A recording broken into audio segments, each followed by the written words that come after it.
predominantly being, if Hydaelyn smacked Zodiark's ass so hard it created these reflections, did she intentionally do that? All rhetorical thinking. And one of the reasons I like that, would you guys say, I'll let you sign in first before I start rambling.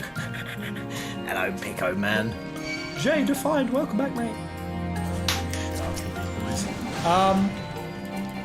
Question, is reincarnation a thing in this world? I know with Reen, there's like multiple oracles, but reincarnation is not a thing in this world in its traditional standard sense. And I'm trying to understand the nature of the soul here. And did Hydaelyn create their reflections intentionally? Like maybe the Ascians in their immortality and their big indestructible cities, they'd gained so much hubris. The same hubris that humans have. We see things as lesser beings, as lesser creatures. And maybe this is all one big lesson, splitting the souls across these reflections, all into these different races. Because one of the big themes of 14 is obviously all these different races and beast tribes, and learning how to unify in spite of difference and not see other beings as lesser than yourself. I feel like Seto's had that same kind of vibe. So it's like Hydaelyn just like trying to teach, like get the Ascians to actually learn all their different experiences as being different races. I don't know. You have everything you need. If the artisan fellow is as skilled as they say, then you may have wish to avail yourself on his services. Here we press on. No, thanks. Emet-Selch hath made himself difficult to reach, yet every step we take bringeth us nearer to his stronghold. Let us not linger, lest the Emet-Selch suffer for our late arrival. Oh mate, Emet-Selch's going to be in bad shape when we get there. Jay, defined. Yeah!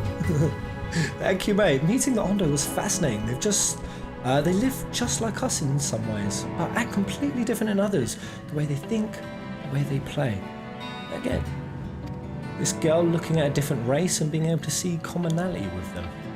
I'd love to come back here and learn more about their culture. Will the dome last that long, I wonder? Right, we're on our way at last. It seems far darker down here, but I'll not start at a few shadows. Now moving as a group, yes? Afro's getting skittish. If Emet-Selch is in that trench, then we'll have to assume he's not swimming in salt water. I don't want to suddenly find ourselves at the edge of Bismarck's bubble with no air to breathe. Gotta talk to every Scion. Hashtag talk to every Scion crew. During the time I've spent helping the Ondo, I've been introduced to quite a few of their local varieties of sea life. He's talking about food. The old Thancred would have happily made some sweet, sweet love with some fishy guild ladies. Thancred's lust, it's not limited to race. That's what I've learned about this boy. Although sea monsters is mayhap the more apt term, probably best to avoid them if we can. Although that is old Thancred, new Thancred. He's not as lusty a boy. His primal urges have been, primal urges. Hydaelyn doing all of this so that we can learn and transcend our primal urges. All are gathered, yes. Then I shall describe the path you must take. Enter the cavern beyond and follow the wall down and down and down. Once at the bottom, find a passage to the northwest. Then continue west, right? And west, go west. The way is not so simple. Keep your friends within shouting distance and do not stray into the deep. Just before the journey's end, you will find the Caliban Gap, and the barrier we placed at its mouth. This obstacle will fade should you raise a hand towards it. We have made it so. It's not much of an obstacle if just raising your hand gets rid of it. A most succinct explanation. We thank you for your guidance. Right, deeper into the depths we go. Oh, here we go, deeper into the plot depths. My blanket feels ready. My blanket of death. My blanket of mindfuckery. Actually, that's the blanket of feels.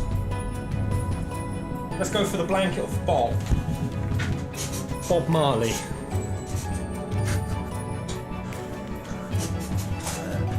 Bob was all about peace and unity. Yeah, I mean, if that is indeed Hydaelyn's plan, what I've been rambling about, seeing that other races equal and all that shiznizzle, Hydaelyn's gonna have to explain to me Lalafels, you know. Why the fuck do you make them? The rocks in coral bunch up by the cavern wall like a staircase of sorts. Be careful, you wouldn't want to slip from up here. Oh shit. Straight onto the B-day. Oh no. Who can land straight in this pool? Come on, guys. No, Erebos fliffed it. Not even close. Yeah, I saw that eye.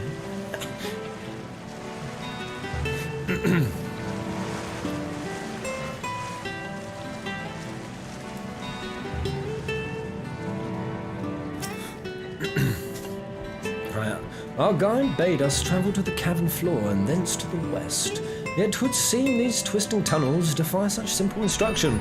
Rather than rely on direction alone, which I have none, I suggest we scout with care and relay the path ahead to those who come behind.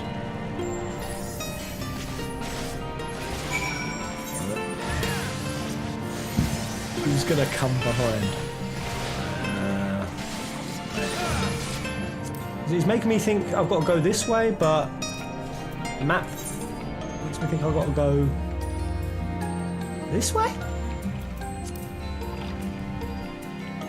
Probably not. I should probably just take the route Orange was standing up. Oh, we got side with me on this beautiful Thursday. Spam me some words, guys. I want to see beautiful names. Like Shadow Muth. I like this name. Laughing Cat. I want a bit of backstory to all of these usernames I'm seeing. Like Fagner Nunes. What's that?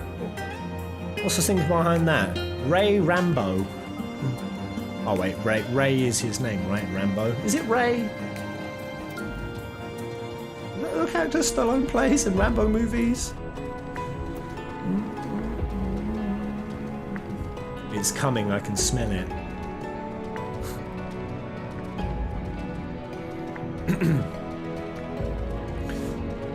What do you think, Oracle Grouse?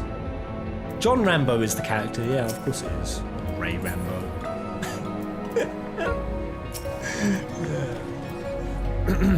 Eleanor, you have a choice of two routes from here. You can either take the long way to the south along the rocks, or skip along this coral branch as Alistair has done. I, for one, shall be following my sister's example.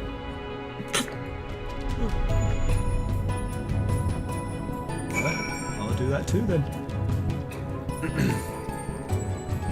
Oh, no through road. I finally see what your name is, no through road. I've been saying not rough bread. I don't know why. Not rough bread.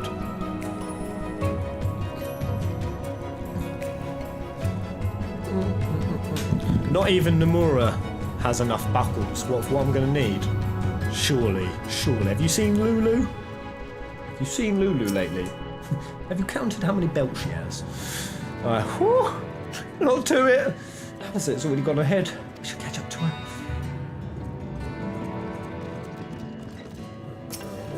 I'll be fighting over here, peeps. Come on, let's get him. Let's get him. Pez, grab the ether current. I'm blind to ether currents. They serve no purpose. You kids and your flying mounts. Back in my day, we used to have to walk across the land.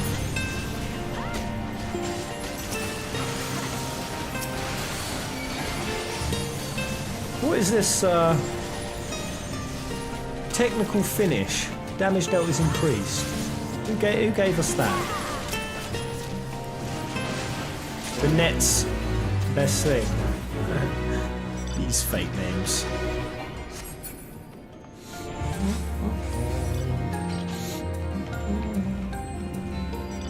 Oh, Shadow Meowth. You're talking about the Pokemon Meowth. Isn't that Team Rocket's cat lad? Evolves into Hergiotto? Hergery? There you are. Come on, I think I found the tunnel we were looking for. Oh, it's just Persian. I know my Pokemans.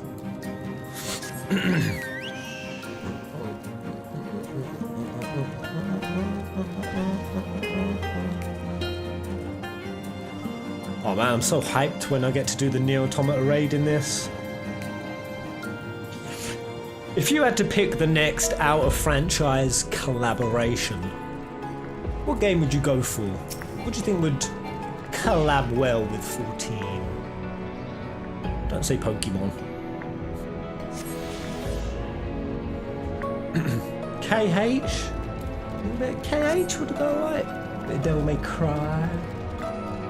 Oh man, Devil May Cry FF16 combat. I'm actually pretty hyped. The design, by the way, I'll quickly let you in a little. I've got about 5 designs in the work for 14, 16, and 7 remake. The 16 one, it's pretty cool. You know Kingdom Hearts, the artwork of Sora and Sora. Who was it? He was upside down with someone. Was it just Riku? I think it was Sora and Riku. Like, one's upright and they're kind of like. I'm doing that with Old Shield and Young Shield. And I also want to get like these little emblems for like Titan's Fist, Garuda's Claws. So it's going to be like a 16/reminiscent KH / Devil May Cry stances. Yeah, it might look pretty cool. Yeah, the Dream Drop distance image.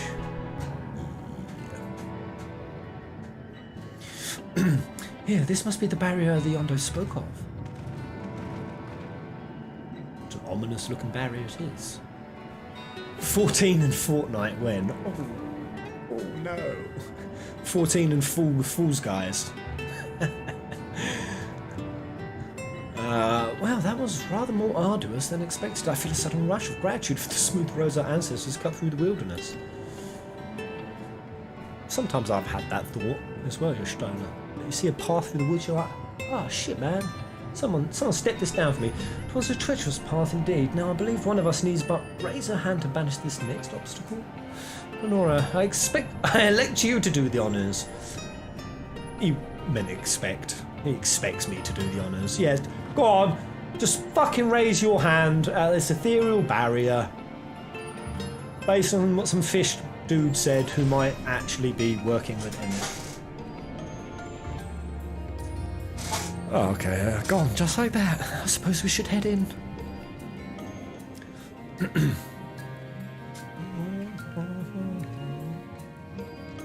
Like as not, this tunnel will be just as perilous as the road we walked to get here. Let's all stay aware of our surroundings, shall we? Hi. Consume choo-choo. This is for 14 stream goodies.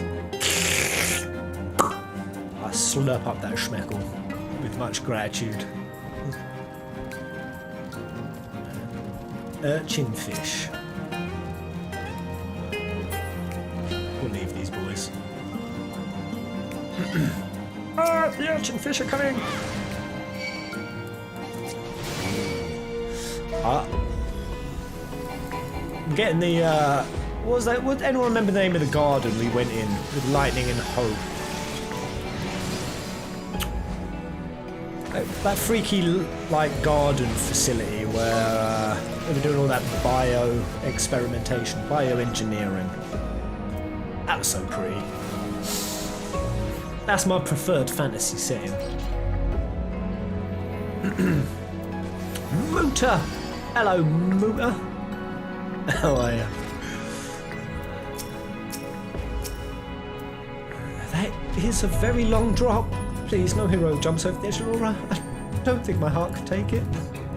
That's exactly what's going to happen, my dear. No, I do not want to chance that leap. Hugging the northern wall on the way down seems the wiser proposition. Does it, though? Oh, I actually can't jump.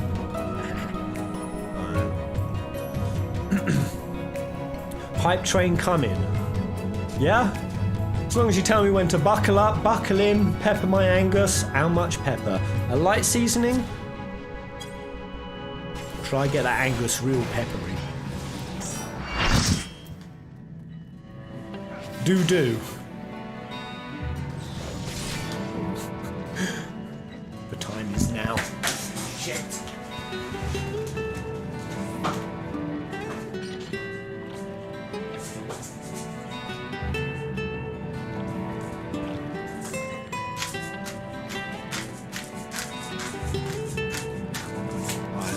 Let's do it!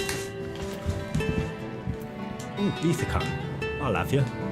I'll only have you if you're nearby, accessible, and less than 2 seconds walk away.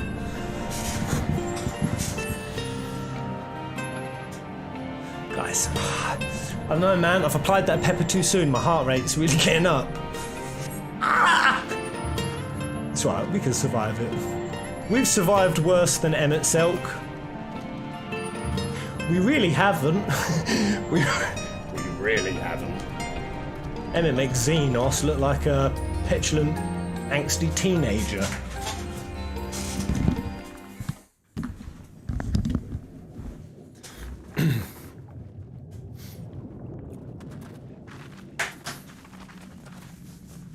By the gods.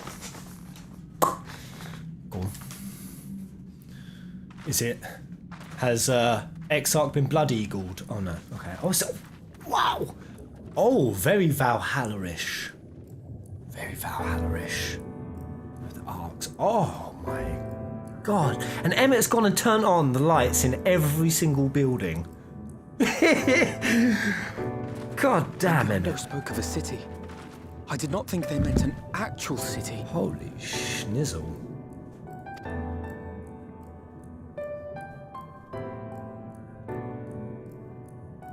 Yeah, man, this has got some like Valhalla, Atlantis We are vibes. seeing the same view. Well, you ain't seeing shit. I'm sorry. That was unpleasant. The remnants in the Ondo settlement were solid material structures. But these... everything here pulses with ether.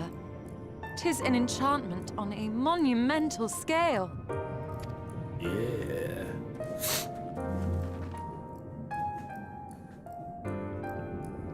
Top of the morning, Phantom Wave. Are you seeing this, man? I don't know what the name of the city is.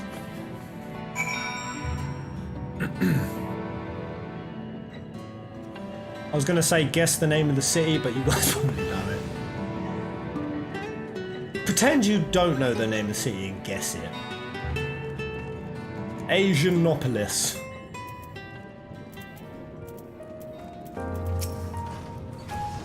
Emet-Selch holder the Exarch. Emet-Selch holds the Exarch captive somewhere within this vast city. Even when we must search every alleyway, we will find them. Raptorzand. Zanakan, Raptorzand, Xanarapture, New York. That's a shit name, whatever. Not Zanakan. When the chief spoke of lights shining from the abyss, this is not at all what I imagined. Why would Emet-Selch do this? To show us how sick his town is. It's big, I'll grant you, but clustered city streets are far more conducive to infiltration than wide open spaces. This will work to advantage, trust me. So Thancred just sees an alleyway and he's like, oh, sneaking. I'm going to go sneaking. You'd think all those tall, dark buildings would be frightening, but for some reason they just make me feel sad. Sad. Sad reading. Neo-Zanarkand. Nora, did you note the style of the architecture? It's the same used for the remnants at the cups and the murals painted towers. Look closely. Emet-Selch has not simply reclaimed these ruins, he's laid the semblance of an entire city upon them. He's not simply reclaimed these ruins, he's laid the semblance of an entire city upon them. Is it like an illusion? A simulation? God, the magnitude of this his artifice is staggering. Though it pains me to admit, we did not fully understand the feats of which an old world Ascian is capable. So is he like reshaped ruins into the image of his old land? Like a big old glamour? Oh, that's a good way to describe it. Ooh. Holy shit, that does make Emmett powerful as hell. Well, we have found our destination, but how to descend into the city itself?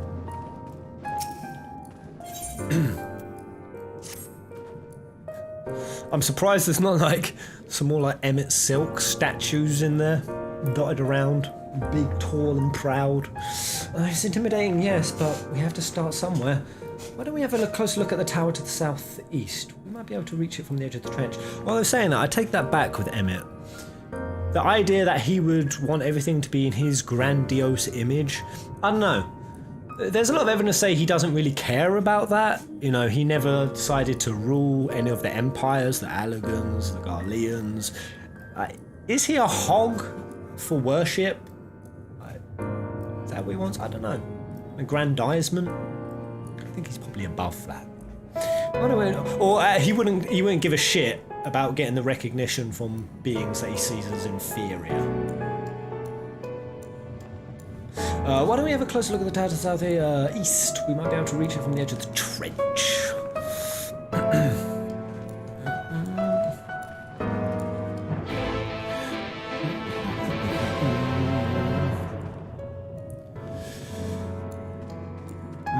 Interesting line, Primal Gaia. Also, something he said hit me. The people who feel of Zodiark due to suspicion. I believe that in Emmett's story about Paradise, they prayed to Zodiark to calm the turmoil, and out of fear, Emmett's people called forth Hydaelyn to keep Zodiark in check. But was it really necessary to place doubt on someone who solved their problem by doing damage control for them?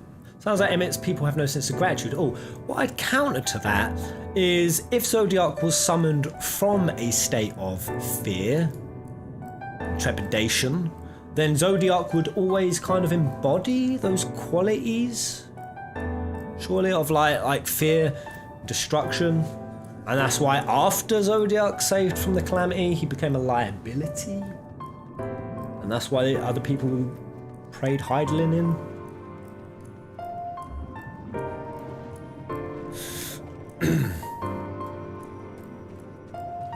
Oh my god, this really is amazing. Insomnia, eat your heart out.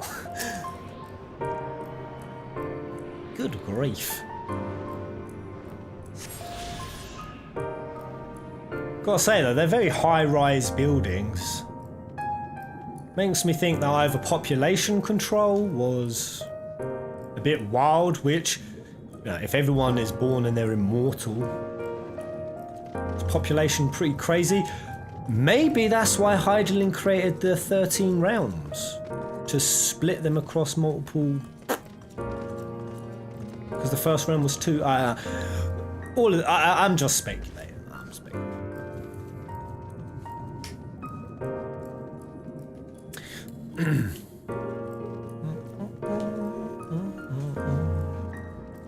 Zodiark was summoned out of desperation and panic. Yeah. And the Primal would always take on those qualities.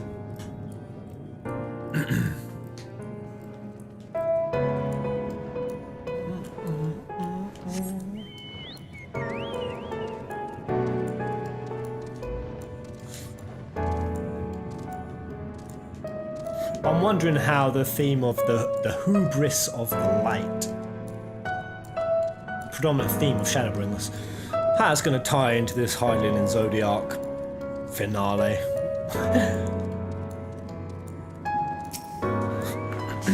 Imposing doors. Actually, just want to have one more little peek off this balcony. Oh my god. Were they giants back in the day? I mean, this is unnecessary. Right? I can't see.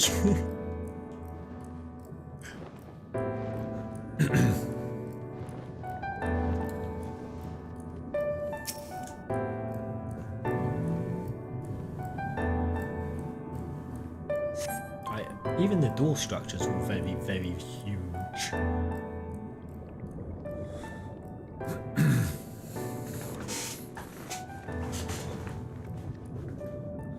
The size of those doors. Now I know how pixies must feel.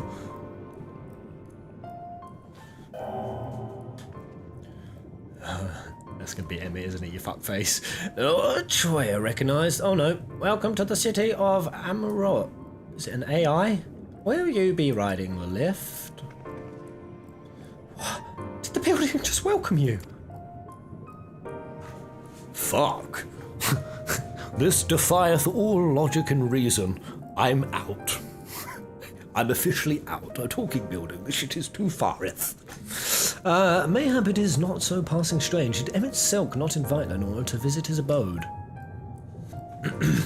'Tis plain thy coming was expected.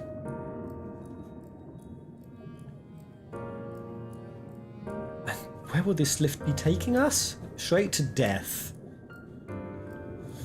The lift services every level of Akora Heights, but is presently configured to convey passengers directly to the ground floor.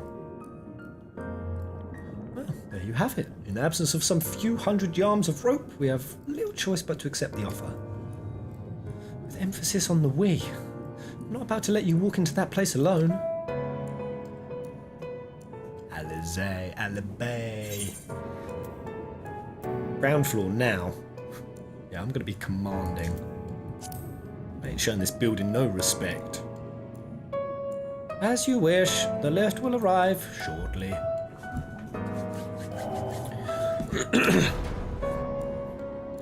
Talking building must be a primal. Shit, I mean, you say that, but now I'm thinking of Alexander. Next up, ground floor facilities include the Bureau of Administration, the Bureau of the Architect, and the Capitol.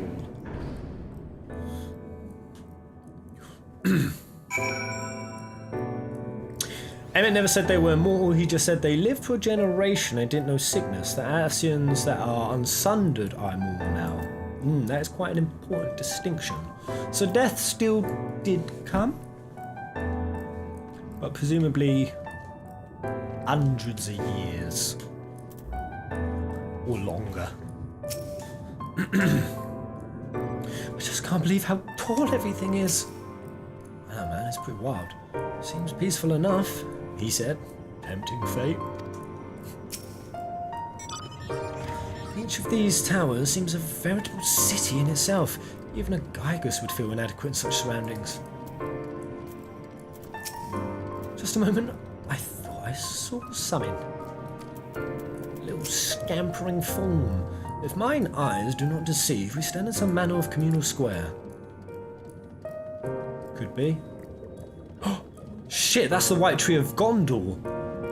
Oh, I'm in Gondor, the realm of men.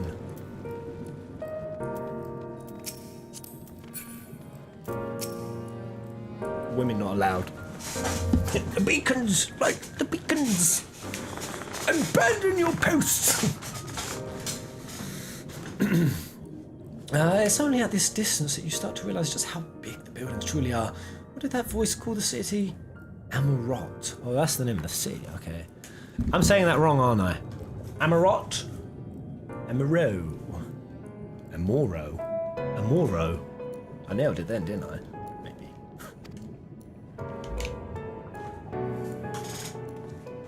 Amaurot. Is it rot?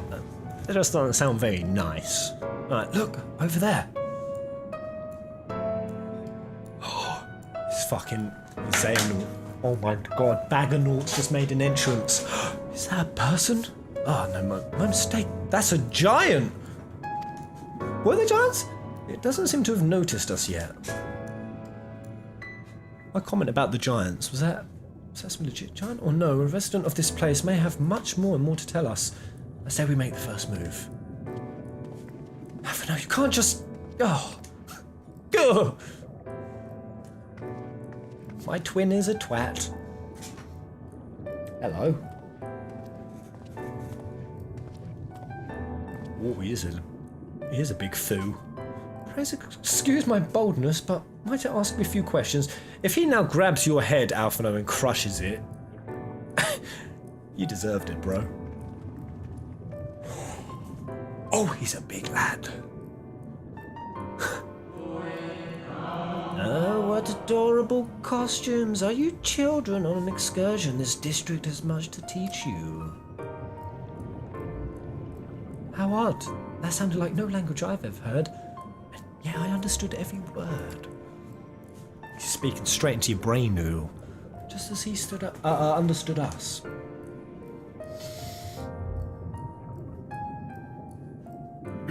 And which district is this exactly?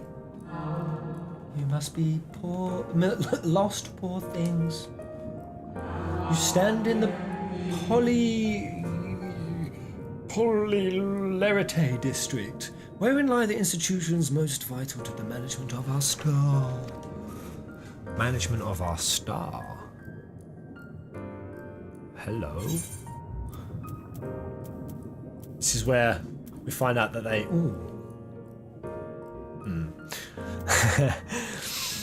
Can you tell us where to find Emet-Selch? Because they refer to stars, planets as stars in this game. I was sitting there thinking about that Kurzgesagt video I watched the other day. What's that big ass machine that theoretically we might be able to build? You build it around the sun, and it harnesses all the energy. And that is theoretically what will allow us to inhabit galaxies, the Dyson sphere. Yeah. I see you've come to marvel at the workings of the convocation of 14. 14 is a very strong number. Hardly surprising, I suppose. The whole world holds its breath as the final days draw near, and our brightest minds race to implement their plans. Because this is all a glamour. Maybe it's of the last few days before the city fell. Thus, you must understand that gaining an audience at this time will be next to impossible. You should hurry now. Home now, before your families begin to worry. Do you need me to walk you back?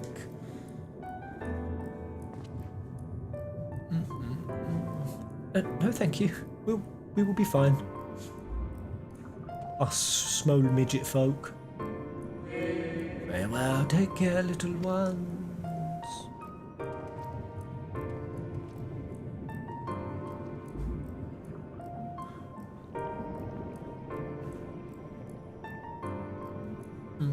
Can I adopt an ancient? You can adopt me, mate, if you're rich. But only if you're rich. What was that all about? To my eyes, these people appear as arcane entities. I suspect Emet-Selch wove them from ether, much as he reconstructed the rest of the city. Did you do it just so we weren't lonely? The final days.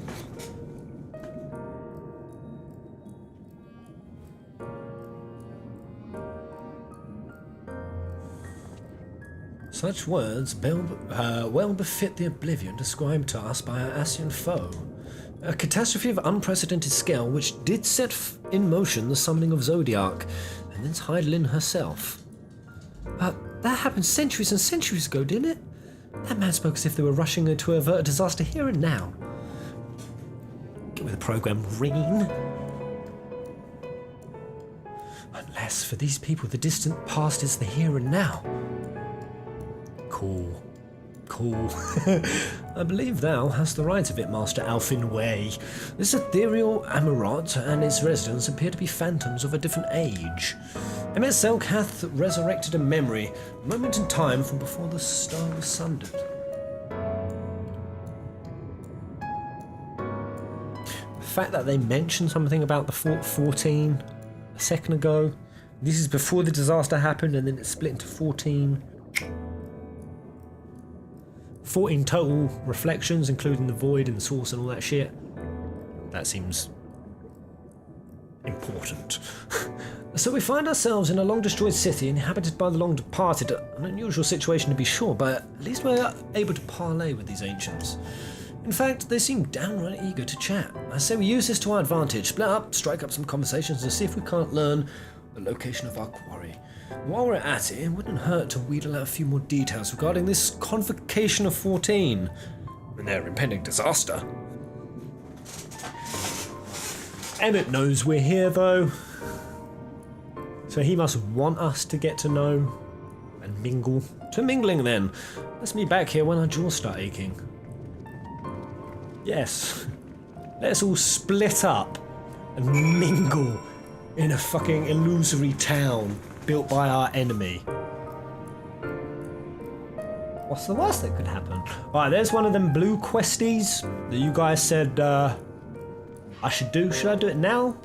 Go up and touch that blue bizzle, or...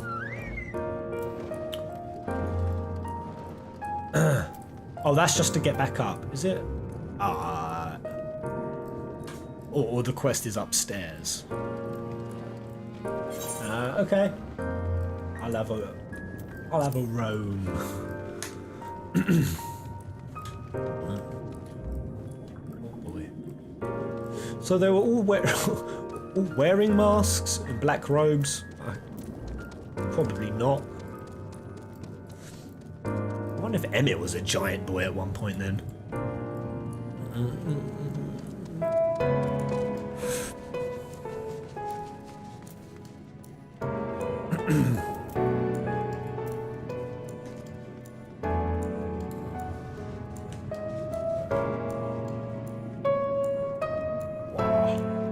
Whoa. Let's look at this place. Anxious. Routine. Good gracious, child, where's your family? You should not be alone at a time like this. Run along home quickly now. Have you not heard?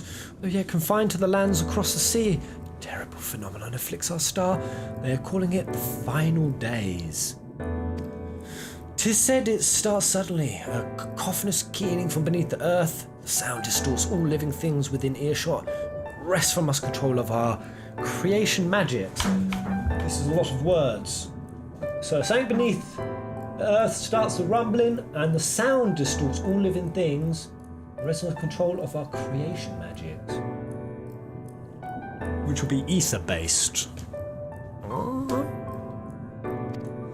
Once that happens, all is lost. Fear, pain, despair, every dread impulse is siphoned from our minds and given substance. An eternal fall of fiery rain, an incessant spawning of nightmarish beasts. Ooh.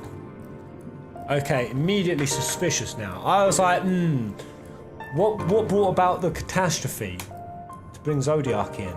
Something came from the earth, brought out all the worst impulses, and then those were something Zodiark. None can point to the source of the phenomenon. 'Tis as if the star itself has fallen ill, as if a force inimical to life has now festers and spreads. 'Tis only a matter of time until Amaurot too resounds to that discordant school. You should stay with your loved ones, child. Stay with them. Curious. I do suspect big foul play. And what have started all these events in motion.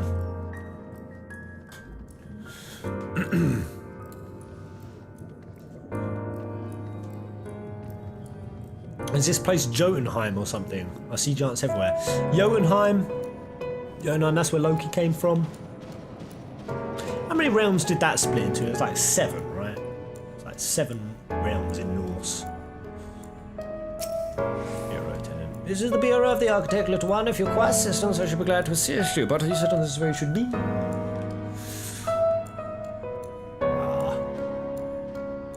Oh, this really looks like the lobby to the Insomnia Citadel. You know, we come in, we fight some of the kings, and we go pop into the lift. Big vibes. Concept clerk. Well, this is your first time here. Take a number if you're nobody, then settle in for a good long wait. Welcome to the Bureau of the Architect, little one. I should be glad to assist you in locating the concept you seek. After I have finished assisting those ahead of you in the queue. Locating the concept you seek. Those are weird words. Pez, notice the ticking sound yet? No? Is there ticking sound? An an audience with Emet-Selch. I'm afraid you have the wrong office, little one, and besides, he'll be far too busy to field the questions of curious children. Surely you have been told of the looming catastrophe. Every resource available to the convocation must be spent upon ensuring our world survives. They have yet to make an official announcement, but it is said that the 14 are moving forward with a plan of scarce credible proportions, one which promises to grant will to the very star itself. Wow. 14. So they're working on a plan to give the will to the very star. So that's obviously one of the very first primals. Zodiark. Concept clerk, that makes sense in that context. They will invoke our mightiest spells of creation to birth an entity of all-encompassing magnificence, and then they will rewrite the laws of existence. It is a huge undertaking. It must be completed ere the corruption spreads this far. Thus I say to you again, do not hold out hope for an audience. My brain is ticking at 1,000,000 miles an hour. That's the only ticking I can hear. The one between my ears. Conceptually titillated I am.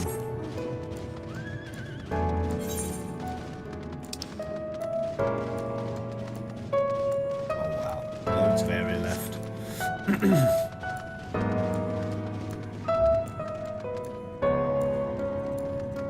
Oh, I hear it now.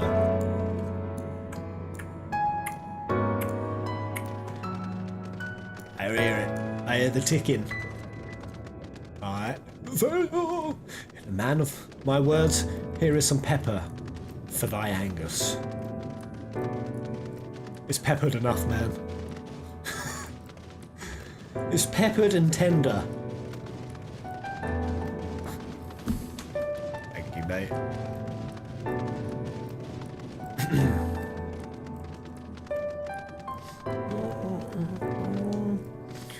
But that notion, whenever I listen to any deep speakers, humans, our core ability to be able to work with imagination and concept, that's pretty much where we derive our power from. Imagination and to toy with concepts. To think that as we progress, our ability to do that, I mean obviously video games and virtual reality, maybe these are just like a hyper-exaggerated version of that advancement. One can never be too young to take an interest in the rhetorical arts. Welcome, little one. Welcome. But it makes sense if they have powers of creation, which is Ether's power of ether. They're trying to use their powers of creation to create a primal, which is why primals in the world suck ether juices, which is why we've been opposing them. Can I get a Pez now? It would seem the hall is host to a most precocious visitor this day. And what, pray tell, should be the subject of our discussion, young one? The convocation and the handling of the coming peril. It is only natural that you should have questions. Shall we begin with the members themselves? As all know, the 14 are the wisest and most puissant among us. Puissant, I know this word. Noble, most upstanding, honourable. Probably not. They are the stewards of order, responsible for decisions which keep this star turning season after season.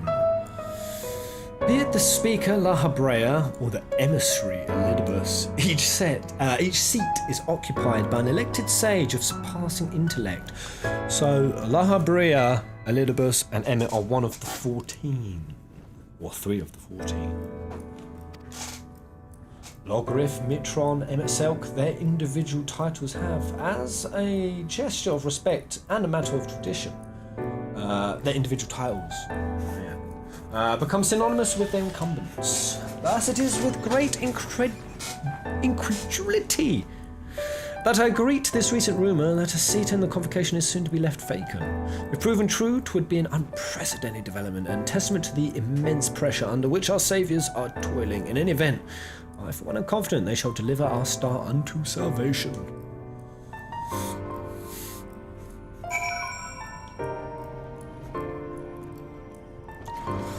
La Habrea, the speaker.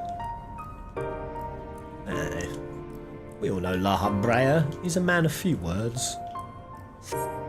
Never seen La Habrea do an evil monologue.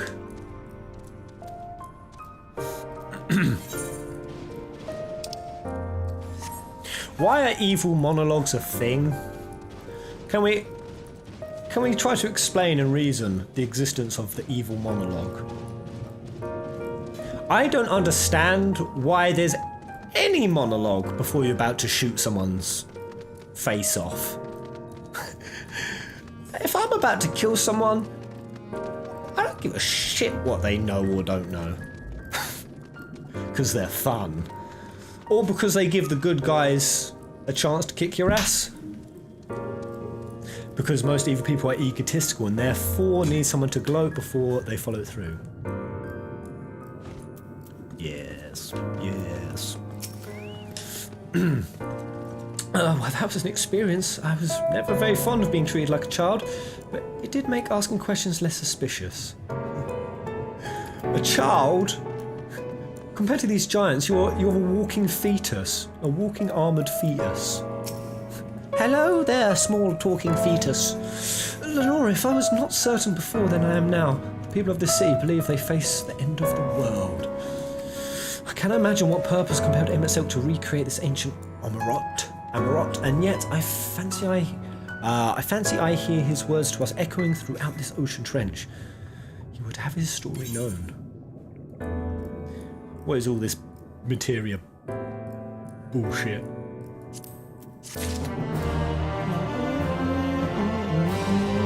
You gotta do the side quest, Pez. If it teaches me more about juicy lore stuff, for sure. Right, we can compare notes once the others return. Hopefully then our next move will become clear. Righty holy.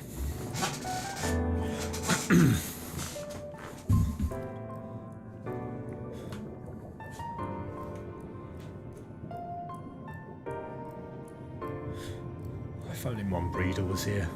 It would seem why can Ori Boulder come with us?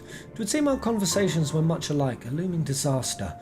Creation magic's running rampant, and this convocation's efforts to bring salvation out of chaos. I suppose there was talk of little else in the time when these events came to pass. Orion J, if I may, what are your thoughts on the ancients' art of creation? A fascinating discipline indeed. What the mind can conceive may be rendered in reality.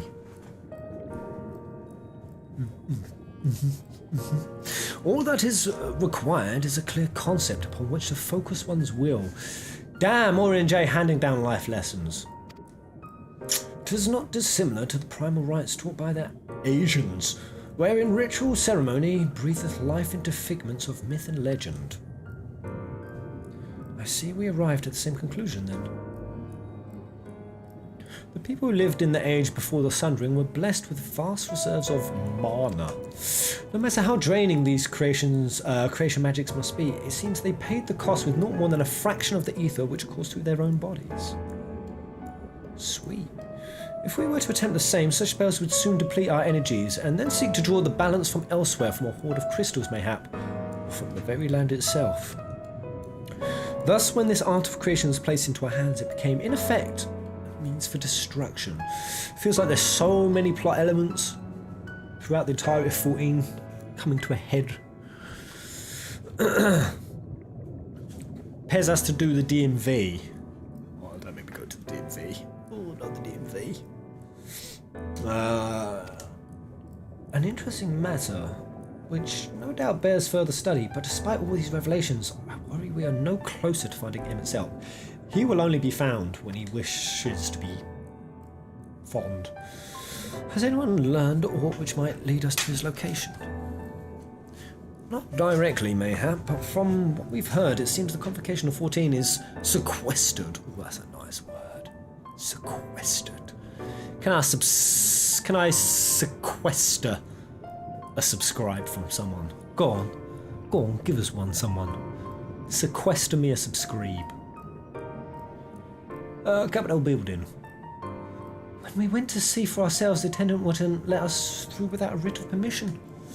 So we tried our luck at the Bureau of the Administrator, where we thought these permissions might be issued. But the clerk there said he couldn't help us since our names didn't appear in the registry. And that was where we gave up. I wonder though, Lenora, could you be eligible for one of those writs? The voice in the lift seemed to know who you were. It might be that your name is registered as the Bureau as well. Worth a look, I'd say. If that's the case, Emmett would have put it in there. Or something deeper. Don't overthink, Pez. Don't overthink. Arios! Woohoo! And Anonymous. Thank you, mate. Love the streets, Pez. Also want to let you know that the NPC that unlocks NG Plus looks exactly like Xehanort. Thank you, mate. Meanwhile, I'll head back to the capital for a less official point of entry, just in case. Pray allow me to accompany thee on thy reconnaissance. An arcane perspective may prove needful. So all I'm getting from this is that even at the end of the world, taxes, and paperwork and administration will always exist. It's always unavoidable. Shit. I think I'd like to speak with more of these ancients. Maybe they know something that could help cure Lenora's condition. Would you mind coming with me? Or maybe think about it, with all this light etheriness, of course I don't mind, just lead the way. If I'm slowly regaining, I'm 8/14ths. When I get to 14/14ths, I will have creation magics. I could just create a harem. Like that. Create the ultimate waifu. Emet-Selch, mate. Teach me the way. Then Hydaelyn and I will busy ourselves with further exploration. There is surely more intelligence to be had. And so we part ways once more. This time, however, let us reconvene in front of the Capitol. Death, taxes and paperwork. Death, taxes and paperwork.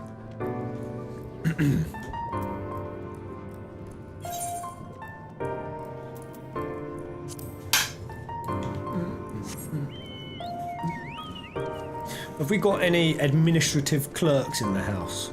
Anyone who... Ooh. Shall I pick this up right here now? Right ears, right now? Might as well, I'm passing through. Patronising Amaurot is struggling to conceal their disapproval of your attire. Mate, my attire is sexy now. I must say, little one, those garments you're wearing, very slutty, dirty little midget slut. They are your own original concepts, I take it. Clearly they must be given their rather singular flamboyance. I would never dream of stifling a fledgling creator's creativity, but to parade around in your cultivated individuality is hardly praiseworthy. Cultivated individuality. An Amaurot of character shares their creations with the community. They do not hoard them for their use alone. To delight disparity is a mark of the morally deficient. Ooh! Opening up now. So individuality was kind of a shunned thing. A bit of a hive mind mentality. Curious. Disparity engenders feelings of want and resentment which degrade the bonds of fellowship. Thus do we encourage creators to share and share alike, else we risk kindling the embers of Come on, 14. It's supposed to be a Japanese game. How are the translations this complex? Convetusness? Convetusness. And violence, ever smoulder in the hearts of all. I mean, that makes sense, though. If you wanted to create a paradise, there'd have to be certain things. So the paradise was artificial in that sense. It wasn't a paradise where people just didn't naturally have feelings of resentment and jealousy. It's ones they actually tailored so it wouldn't happen. Which means it was paradise at the expense of free will, which is a fun fantasy concept for the ages. Therefore I must implore you, little one, cast aside your sluttiness and don the communal robes, that you might acquit yourself as an equal among many, and in so doing you'll be afforded great respect and autonomy. Worry not, for this will be a simple affair. I recall seeing a gentle soul outside the hall of rhetoric. So another concept, rhetoric. Carrying robes perfectly suited for one of your diminutive stature, I'm sure they will be glad to share their wealth with you. But do hurry, little one. The eyes of the collective are ever watching and weighing your worth. Oh man. It seems like we're gonna dissect all the different areas of the human condition one by one and explore them.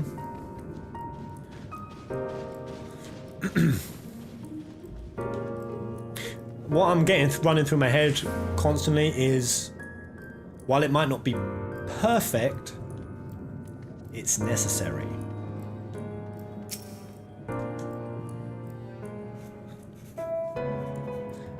Perfection coming at a cost. Oh, aren't we looking rather smart this evening? What can I do for you, little one?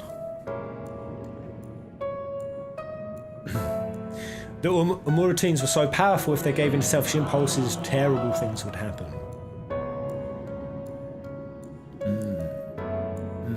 Because essentially they're gods, they have power of creation. Robes to serve in lieu of your ensemble. Ah, how prudent. Alas, I have nothing I can offer you at this present time. The ones your associates saw me carrying earlier were a failed experiment. I never intended to make them so small, so I disposed of them shortly after. Lallas. It was fucking Lallas, right? Like, tried to create something, and it's like, oh mate, this is just a worthless, evil spud. I'm gonna cast this evil, worthless spud in the bin. Someone got it back out of the trash, I see. By your bemused expression, I gather you find it odd that your elders can fail in so simple an application of creation magics. It is more common than you may realize, little one. In this instance, a gaggle of children was passing by as I held the image of the robes in my mind's eye. Simply by becoming aware of their presence was the form influenced and the final product changed. Cognitive realm, man. All things considered, it could have been worse. Just the other day I was attempting to conceive a white-haired lion, when all of a sudden this exquisite eagle alighted on the nearby railing, giving me quite the shock and dramatically altering my initial concept. The fucking tiger things with the wings in the Shadowbringers train that we fight. So that's Sin Eater. Or what one of the Sin Eaters became. Maybe. If that's what they're referencing. Yes, indeed, it was a most unexpected development, but not an altogether unwelcome one. Great strides are often born from unexpected impetuses. What are these words? But even an inspiration has its limits. For all the wonders we have wrought, I do wonder if there will come a time when we have fully explored the potential of our powers, when there is truly nothing left unmade, and only iteration and imitation and stagnation remain. Shit. Gentle Amaurotine just saw the current music industry. Foresaw it. Fucking foresaw it. Ah. But such esoteric matters need not concern you, little one. For now, I would encourage you to embrace your creativity and work your magics without fear of failure. Nevertheless, it would still be in your best interest to don the appropriate robes to avoid excess scrutiny. Why don't you go to the Bureau of the Architect and request the appropriate concept so you can fashion one yourself? God, there's so much to think about. Oh, God. This is the sort of shit I can mull over for a week, man.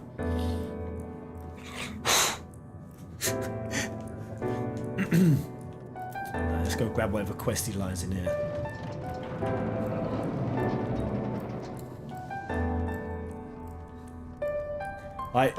I could sit contemplating for ages how this particular ability, this notion of like having parallels with being gods, and then how free will is a required essential necessity that has to play in.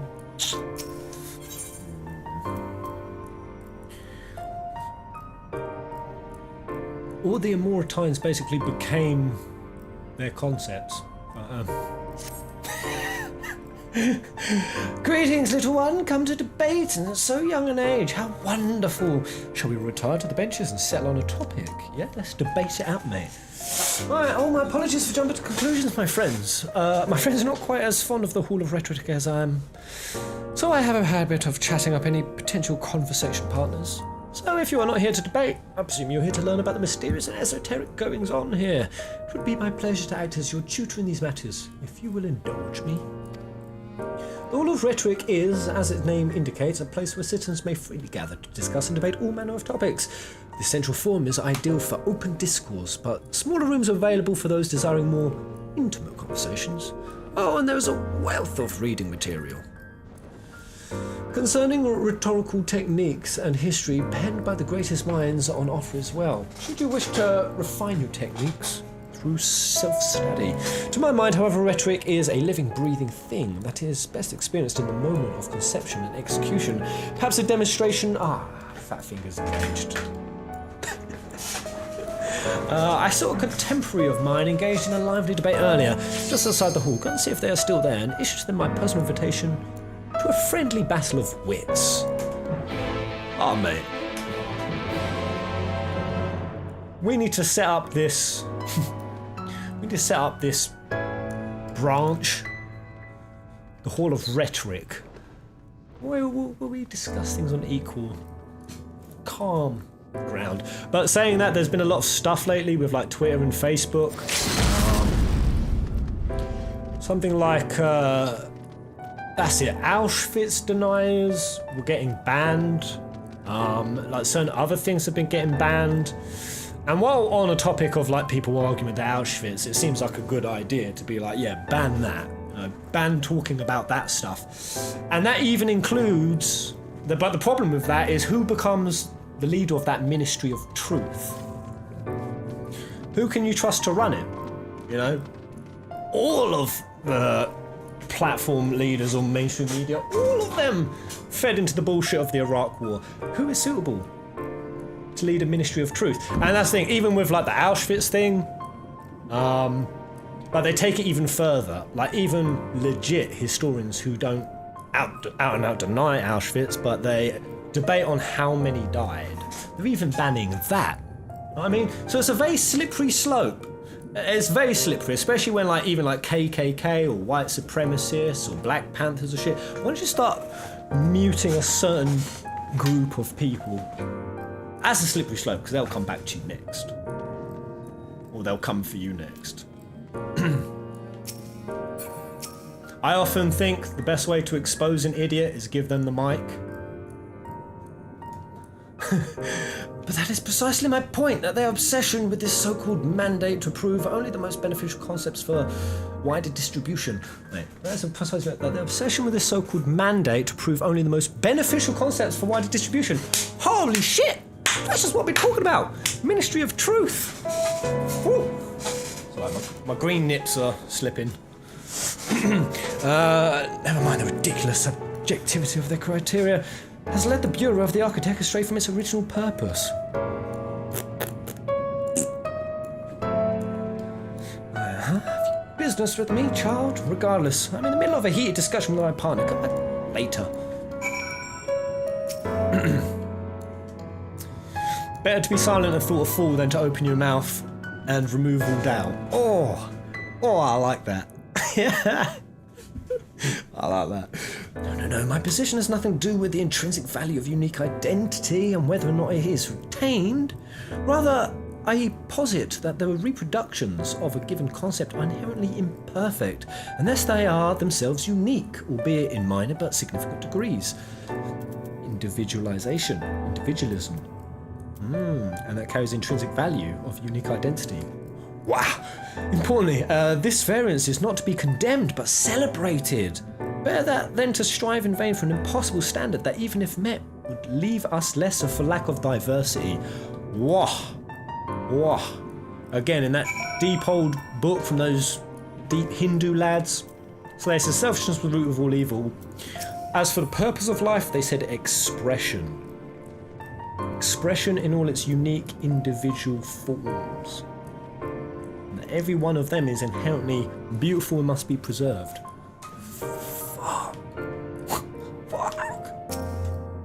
The philosophy is too strong. My, aren't you a stubborn little bugger? He's strangely endearing, I must admit.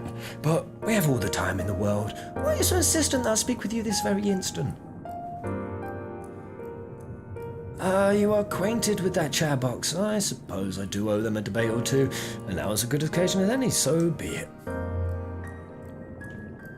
I could chat with you all day, Firebrand. Damn, 14, absolutely, man. So thought-provoking, not rough bread.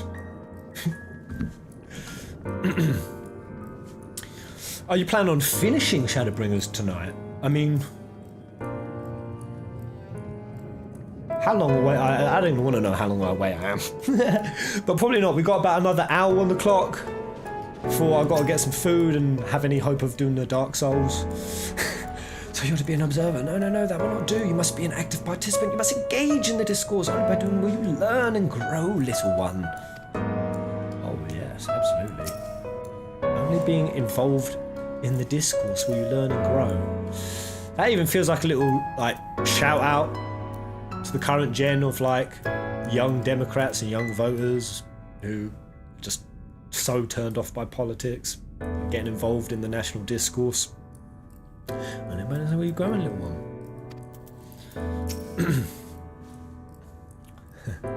Can I adopt you, Pez? You get your own gaming room, only a few duties needed. Sold. Sold. Will you cook me brekkie as well? Eggy bread. I see you found my friend. Thank you, little one. And without further ado, let us commence the promised debate. Hopefully they don't do it like fucking politicians. Talk in circles with empty, hollow platitudes and... As to the matter of the subject we shall debate today, I propose the recent calamity which has befallen our friends across the pond. What say you? I like this. I like starting the debate like this. Yes, the singular point of contention is, of course, whether or not Amaurot should intervene on their behalf. I believe we should. The scale of the disaster which threatens the distant metropolis is of a scale heretofore unseen, and so equally considerable resources must be committed to counteracting its effects. A reasonable position, sir. But I disagree. The scale concerns me less than the nature of the proposition itself. Who are we to unilaterally intervene in the affairs of those half a world away? Fucking thank you, mate. Thank you. Other than in self-defense, military should be used for no other reason. I don't know. Maybe there's some arguments for if it's like literally a catastrophe. If it's like a flood or an earthquake, countries sending in their resources to help. But then that's a slippery slope to stepping on toes. All of a sudden, you're starting to make up bollocks in the Middle East about fucking doing it there to defend the locals when you're doing anything but. Those hard word. Are we to be the saviours of one and all, the world police? Such arrogance may well lead to our downfall. Holy shit. While I understand your concerns from a philosophical standpoint, I fear you are too quick to dismiss practical considerations out of a desire to maintain an unassailable moral authority. Crivins. Practicality versus compassion. But let us, you and I, hold here for the present and offer the floor to the young student. You have heard our opening salvos in this debate concerning the fate of our neighbours across the sea. What is your opinion on the matter? To ignore the plight of those who might conceivably save is not wisdom, it's indolence. But how do you define saving? Saving... We see it in the very obvious way, and that's the problem with all of these things, is when they're first presented, you present it with the most obvious examples of it, going in to save this. But then what does it come? Does it become, oh, we're going in to save them from their own ideologies, or we're going to save them from their own barbaric traditions and whatnot. I often think that with certainly like areas like the Middle East, like we can get very heavy-footed, or even like any cultures that are still kind of a bit regressive and oppressive towards some of its people. Us modernized countries can very easily like go in and be very heavy-footed and try to be like, nah, you got to do it like this because what you're doing is immoral. If you don't let countries naturally progress at their own pace, you kind of push them to a point of their own learning curve. Cannot save everyone. Sometimes it's all we can do to save ourselves.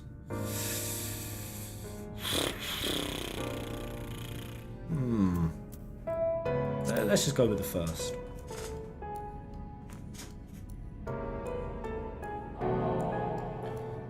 Indeed, indeed. The same can be said regardless of one's opinions on the morality of intervention. There is a clear and undeniable benefit to Amaurot in using this situation as a test bed for our newest creations. We might develop and refine our defences against a potential threat to our own fair city. How readily you cede the moral high ground. Was not our young friend's point that we have an ethical obligation to aid those in need? And not only do you instead elect to focus on the benefit to Amaurot alone, but you also deprive our distant neighbours of the agency to determine their own fate. Holy hell. You misunderstand me. What benefits Amaurot benefits all creation. I firmly believe, for the knowledge and wisdom we stand to gain from intervention can be shared with others, empowering everyone to more effectively surmount similar trials in the future, and at the same time rob them of their learning opportunity. I really like when Sadhguru said, because I was saying earlier about the Hindus believing you should be selfless, and they were talking to him about it, and he said, I actually disagree, and they were shocked. He was like, because if you step in and you help someone or you give them something, you basically take away their agency to learn from that thing. And that's the thing, if someone needs help from something, then they would learn the lessons to be able to help themselves. I know that's very reductionist and not completely black and white as that, but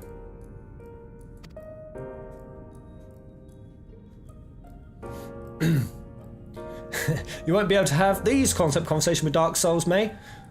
No, but I'll be able to repeatedly shout, fuck, fuck, fuck, I hate this game. Ah!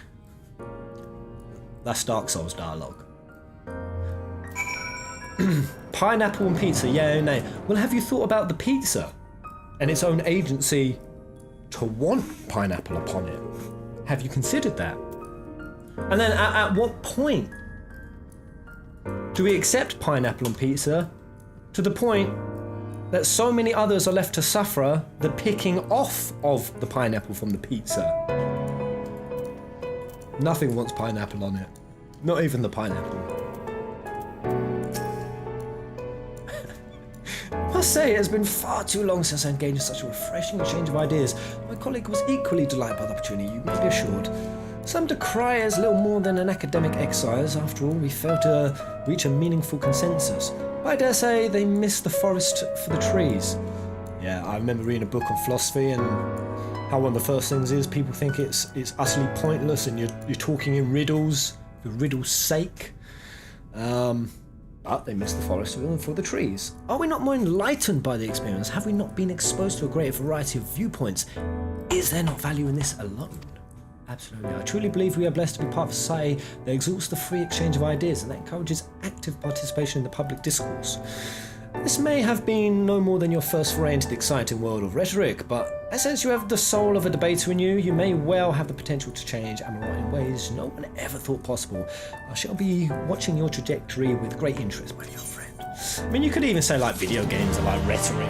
Like things that you can derive learning from that are so removed from anything logic or like pressingly imminent. I mean, how many of you would say like, as cheesy as it's gonna sound, video games taught you some like genuine life lessons? Or, you know, you're going through all these, especially story-based games, you go through all these rhetorical scenarios and situations and these moral situations.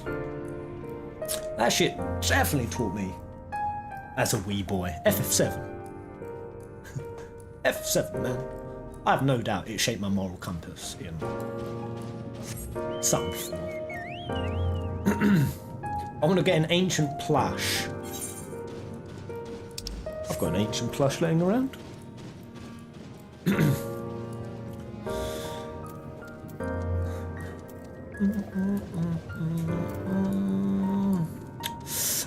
Hey, a bit off topic, but I was wondering if that FFP shirt where the FFMC's weapons or stab them ground is still available as merch. That's currently in, oh, you know, you talk about that one. Oh, the OG, if that's a logo.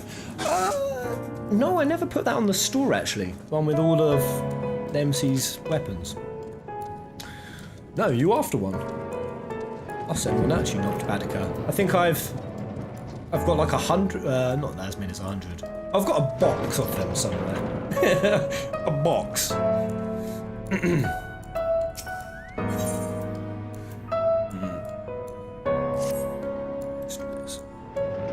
there many quests? I don't mind, I'm liking these quests. Greetings and welcome to the Bureau of the Architect. Are you in need of assistance? It would be my pleasure to answer any questions you might have. So, obviously, how are the buildings so goddamn invincible? To your left is the counter where you may submit registrations for new creations. To your right, you will find the counter where you may requisition concepts on file.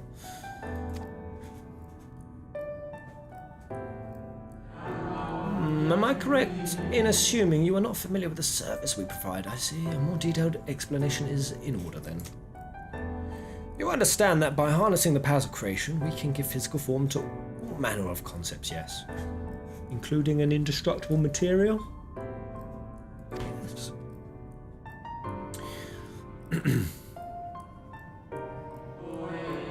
Picture a bouquet of fresh, fragrant flowers. All the colours of a rainbow. Now picture those self-same flowers formed of delicate crystal, possibly fragile and radiating hues beyond the visual spectrum. Every day our people push the boundaries of imagination to conceive new and striking designs. But there are limits to what a single individual can shape with their abilities alone.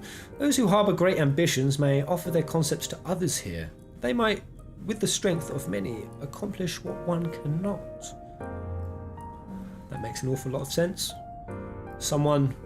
Nikola Tesla conceived the electrical systems we have now, but it took many others to accomplish it. Including that dastardly bastard who nicked him, who robbed him of all his money. Sorry, the dogs are getting all worked up. Yeah, girlies!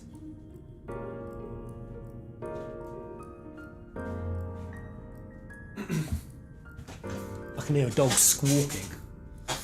Also, night is beginning to fall, so the green screen might start getting funky. They cannot. Which is pretty much what we artists do.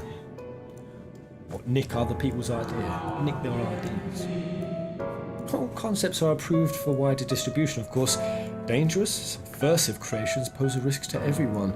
So it is only after a comprehensive evaluation, after a concept is judged to further the greater good, that we permit it to be shared with the community.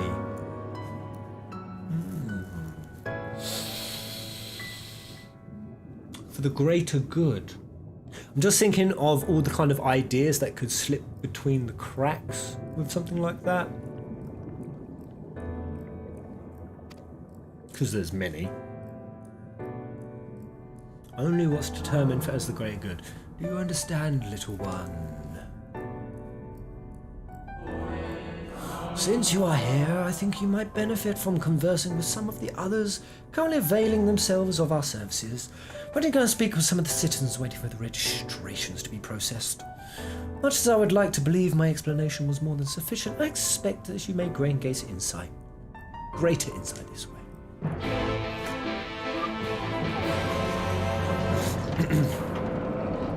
They go through an inspection to deem if they are harmful or not. Yeah, I mean, if we ran things like that, yeah, TikTok certainly wouldn't be a thing. I mean, social media wouldn't be a thing. I don't know. There would be an argument. I don't know. Do you think social media is for the greater good still, in terms of the connectivity, or by and large, do you think it's more detrimental? More of a benefit or more of a harm?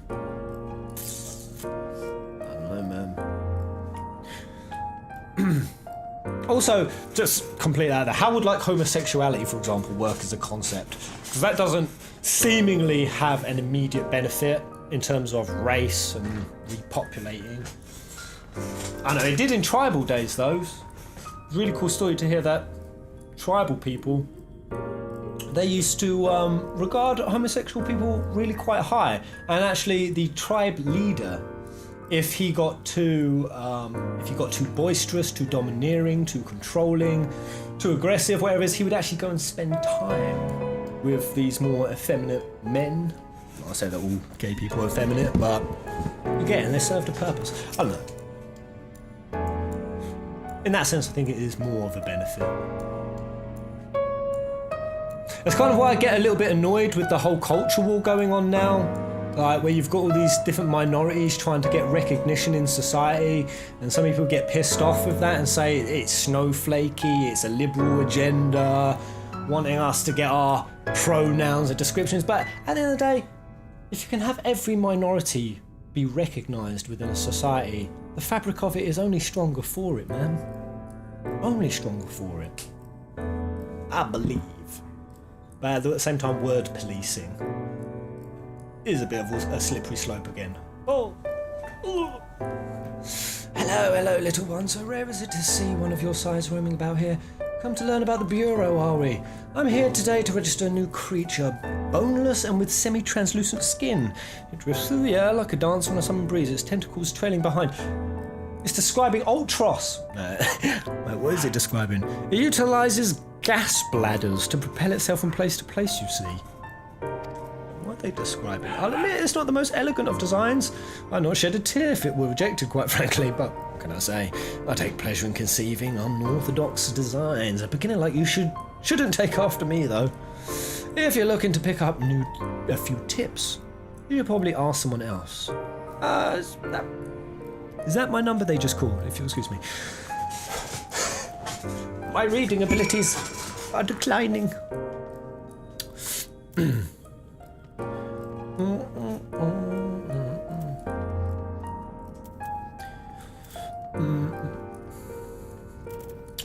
They are population control as spiritual leaders, as well as one of the best Roman armies was comprised of gay men, because they fought harder alongside their lovers. Wow, really? That's crazy. I recently heard the Pope. This was a story in the post. The Pope posted me a story. He out and out said gay couples, homosexual couples are just as entitled to a normal loving family as anyone else. That is a huge break in the fucking Catholic Church. Jesus. That's pretty unprecedented for a Pope to actually finally make that decision. This Pope is a sick Pope.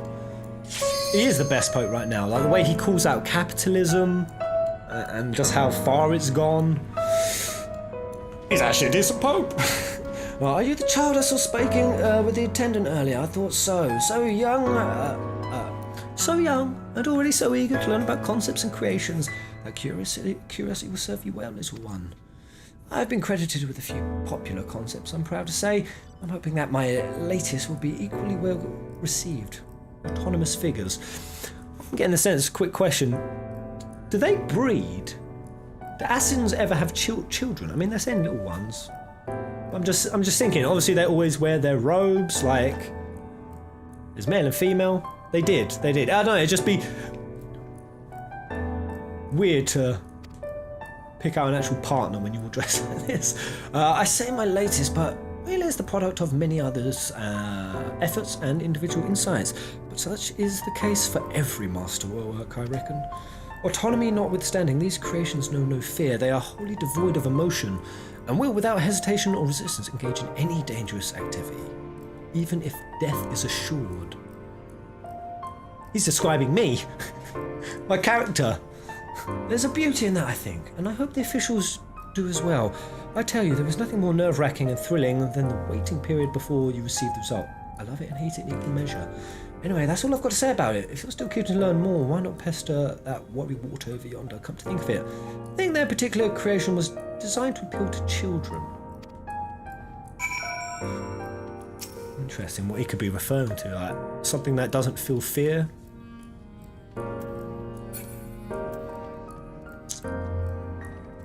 And we'll charge into battle fearlessly. Did his concept become what's within Warrior of Light?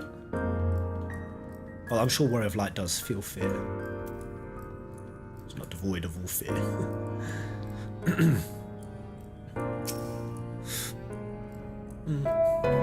Alright, they do have male and female, and they mate like humans. And quickly describe that process to me. Please. You there! An aspiring creator come to learn more about the Bureau and its inner workings, I trust. That's all well and good, but since you're here, perhaps you could help me with a little something. I've been refining a concept of mine for some time now. Adorable little creatures designed to be the perfect plaything for any young citizen. I'm still terribly unsure if it's ready to be submitted for approval. Moogles. Which is why I was hoping you might be the first to put it through his pacer. Tell me what you think. You want a opinion? I'll have no flattery from you, young lady. This matrix will allow you to summon my creations, but don't use it here. Take it outside first. Don't be afraid to play rough. It's all part of the fun. Oh, jeez. Okay. Cute and designed to be played with by kids.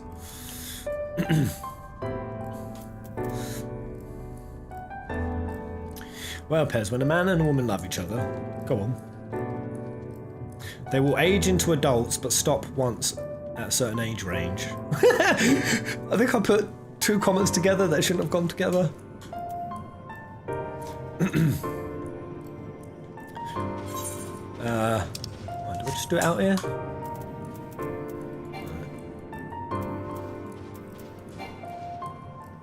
Where the hell does he want me to do this? He said take it outside. Invalid target. Use the comment birds and play with the display. Am I being a fool? The quest marker to the west. Ah, that one. Okay.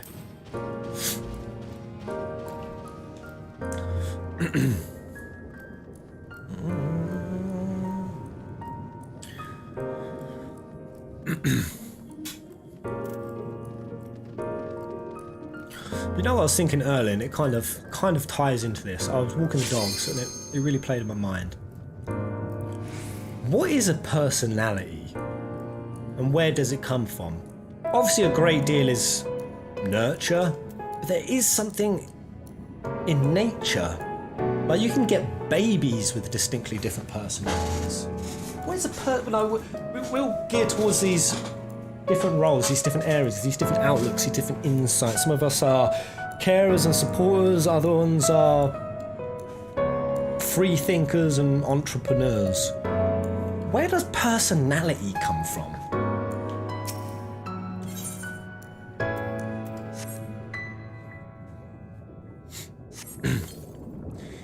But if babies can, like, I don't know, are you always going to be born to view the world within a certain kind of lens? And then if that is the case, if like you have parameters of a personality, does that mean that fate exists in as far as you always be fated to lean towards certain jobs, careers, hobbies, partners? No, I don't believe in fate in the singular. You are fated to be this, but you know there's a million things you could become that your intrinsic personality could expand out into. From nature, it's probably genes. Yeah, of course. They always vary between siblings, so. I was fighting some slimes, right? That's all I was fighting. To be fair, I should have looked a bit closer. I was lost in the headspace.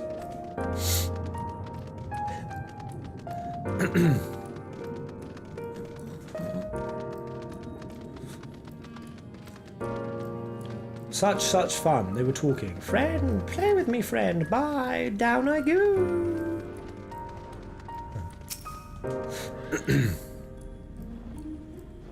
Well, that can't tie the theories of the soul. If the soul is a continuous rebirthing thing, does the soul carry a personality? I like the idea of reincarnation, the idea that everything you've done in this version, you'll learn from it, go on to the next one, and have some sort of intuitive, instinctual jumping off point from that previous existence. I don't know. The world seems like a bit too much of a big burning ball of random matter and chaos for that. That to be the case. Hey, switch the light on. Night is descending. Ah! Praise be to the sun. Praise be to the sun. Sun on.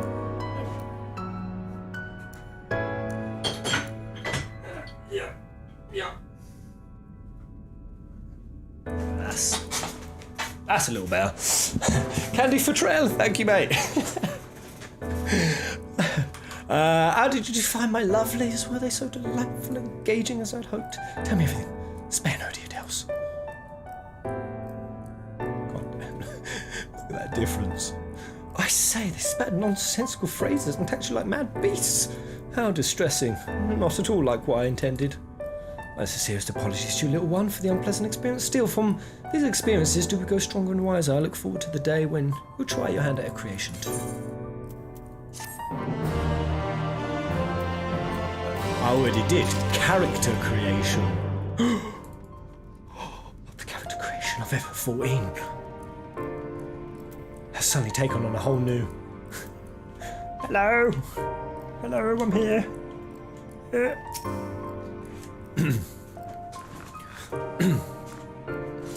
What good do you have the architect, little one? Are you here to request a concept for personal use? If so, what sort of concept do you have in mind?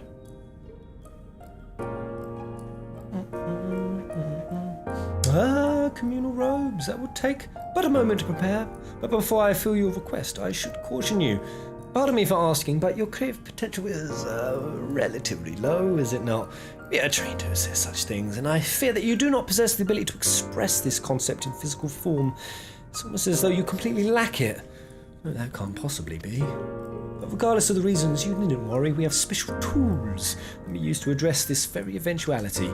I will furnish you with an etheric robe you can use to restrain one of the misbegotten cabooses that congregate in the plaza north of the Academia.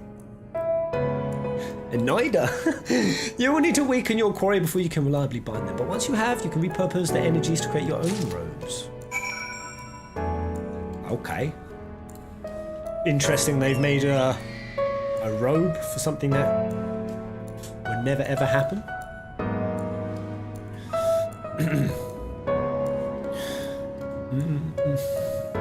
I'm wondering, isn't your streaming setup in your living room? Do you just tell Tash to bugger off for a couple of hours a day?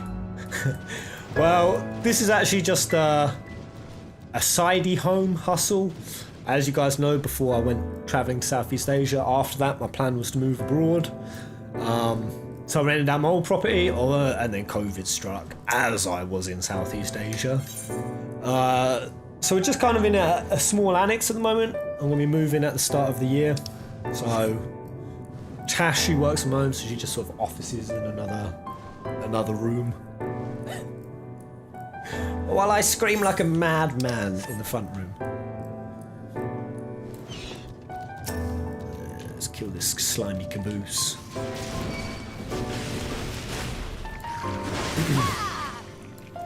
But Tasha started a YouTube channel for her business. And it's so funny, the number of videos she's got on YouTube, and if you just listen carefully, you just hear me in the background. Fuck, what fucking face! Ah!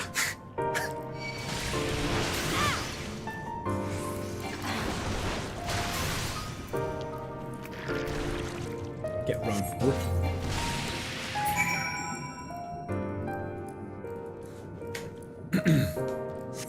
What part of Southeast Asia? I went all around.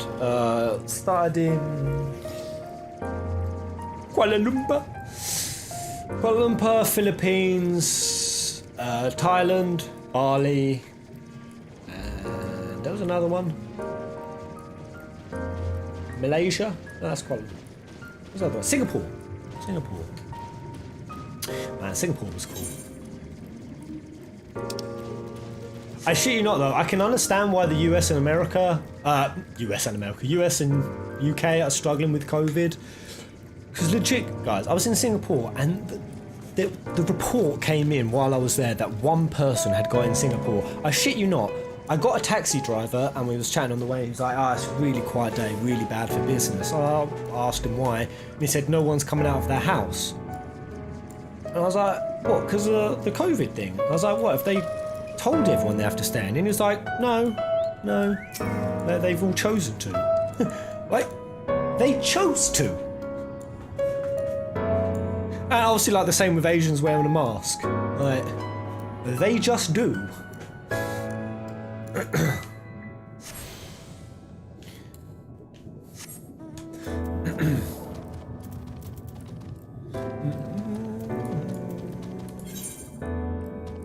Is it this way? No, that's the main quest. I've got to go over it.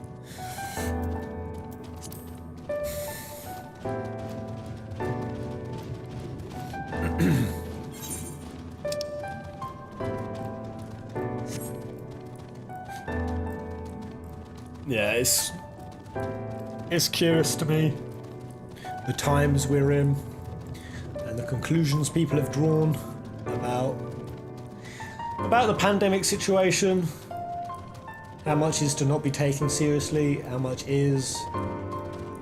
are practical required steps, and how much is an infringement on freedom. And this is why we need good rhetoric.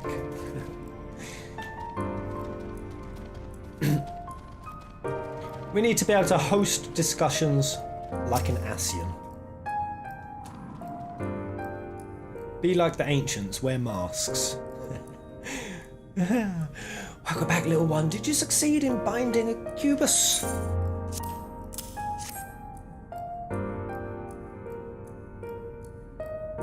I often think that if you've got like a big split in opinions on most stuff, the answer is usually somewhere in between.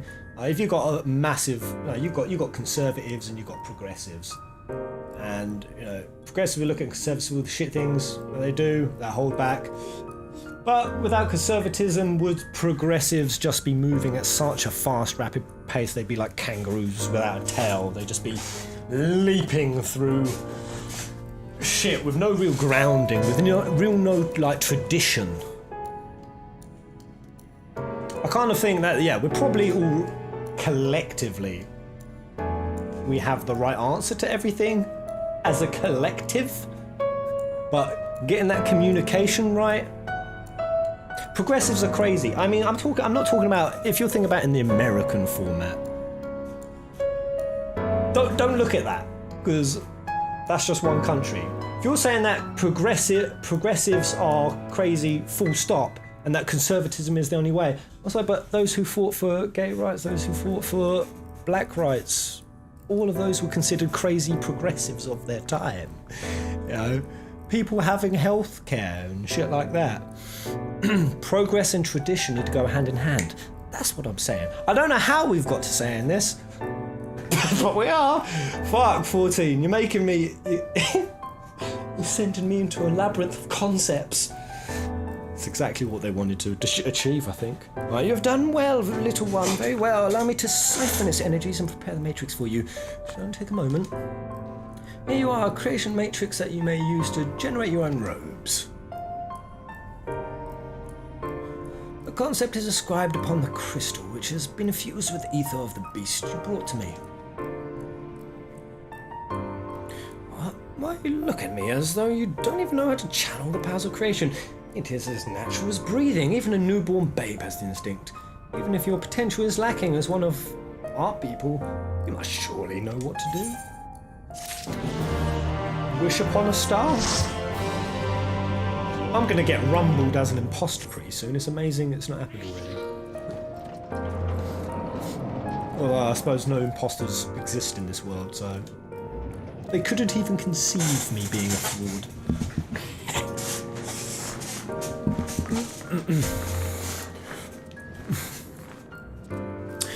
The problem of healthcare is not because of capitalism. You know what my opinion on that is? I often think the more you do policy that takes concern off of people's mind. So say with the healthcare situation in America, 55% of people constantly worry about their healthcare situation. Bankruptcy, one of the biggest causes of bankruptcy is medical bankruptcy. And, you know, things like the 8-hour work week and shit like that. All of that puts people in a unthoughtful, stressed, anxious, fight or flight survival kind of mode, and shit will never progress like that. I often think if you get like the policy angles right, the social stuff will work itself out. And that's why I'm left-leaning on policy, but when it comes to social stuff, I can see how more left-leaning, when it focuses too much in the cultural stuff and the social stuff, it's forced, it's pushing it. I often think if you just give people the best foot in life. In fact, there was a study on this that I think it was tied in with a UBI study. When people had more time, free time, it wasn't the case that they didn't work. No, they actually did other things. They took on like other hobbies. They had time for higher thought, for reading, for brushing themselves up on fucking politics so they can actually vote well. You know, you give people time to actually like nurture themselves as humans and improve themselves as people without putting a constant fucking boot on their neck. Everything else will work itself out, man. Anyone feel me? Alright, visitor's writ. Yes, I can assist you. Full name, please. Oh, Troya, please wait near the counter while I confirm your details.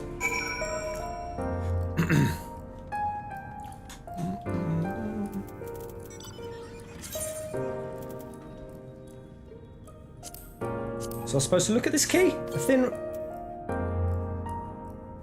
What the fuck? That was a mount? Huh? Construct 14 mount. Shit, I accidentally... I got a new mount. Construct 14. This is what I've just cognitively willed into existence. Where is it?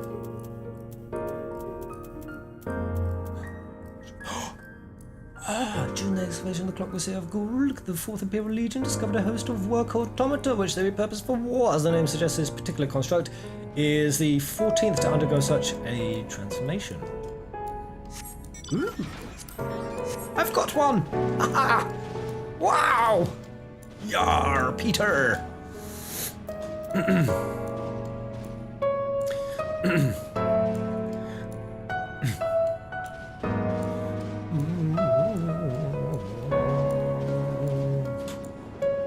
But then I often think that all these thoughts I have come from a very privileged position. At what other point in history did we have time for higher thought and wisdom? Well, we were fucking lucky to get a meal at the end of the day.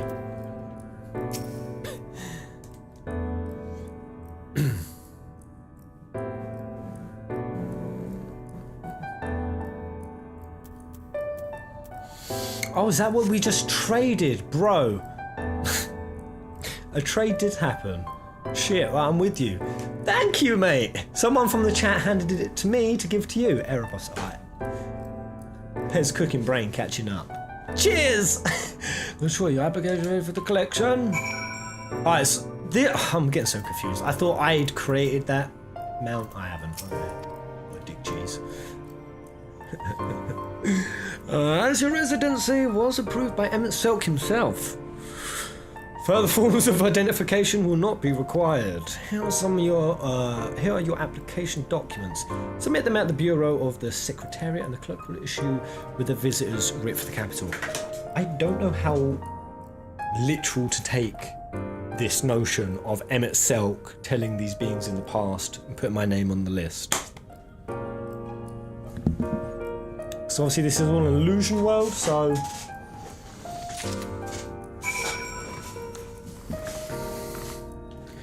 maybe there's not more to that, but... things are getting real trippy, man! So trippy.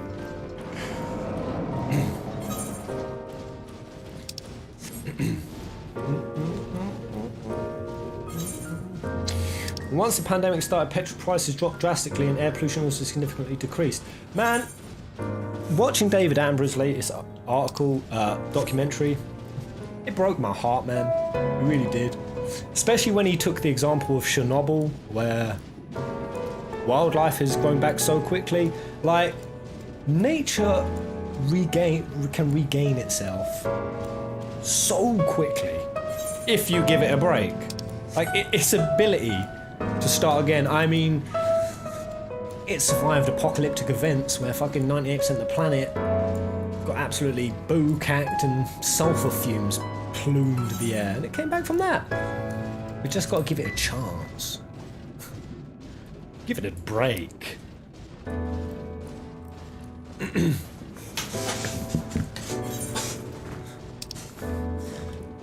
Yeah, it's pretty crazy. I think the statistic was when David Attenborough first started, or doing his nature programs, I think 55% of the natural world remained, and now by the end of it, although hopefully it's not the end of it, it's something like 30%, 35%. Eek. And even then, that's not actual, like, diverse, healthy wildlife.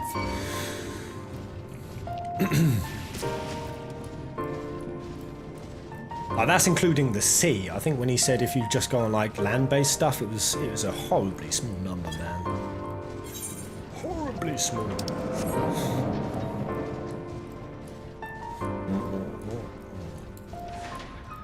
Buckle up for this next cutscene, Pez. You want to get your head in for this one, yeah? Secretariat. That's a horse, isn't it? Next, please.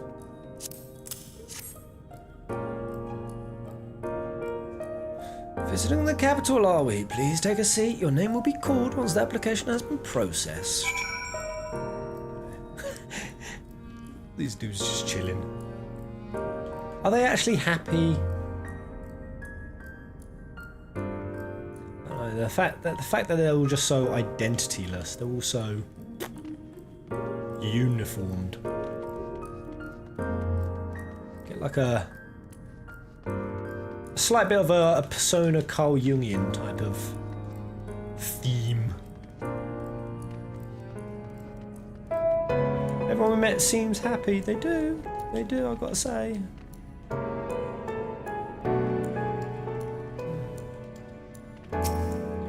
Like, I suppose the happiness part is key, because are they having to, like, fight back natural impulses, urges and desires? Like, do they even have the urge to be individualized? Unique? Here we go. I've been told to buckle up. Don't tell me this is where I conceptually willed Emmett into existence. No, that's stupid. Emmett's... Sign me on the list. What could happen here? Let me predict ahead. I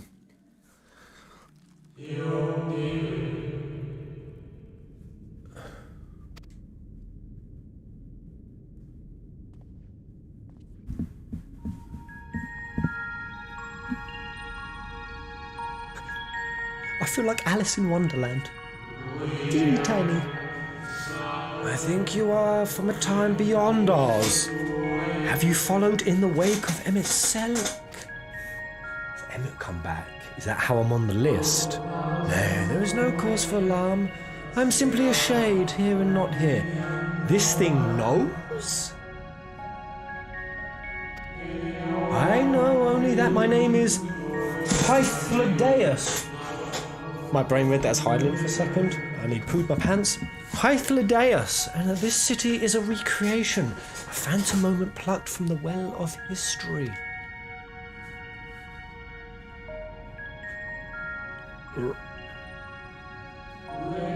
These others seem all unaware of their pale existence, but I wonder if Emet-Selch's mind was distracted when it came to my reconstitution. A stray thought would have been enough. Hydaelyn will realise the truth, for example. We were close friends once, you see.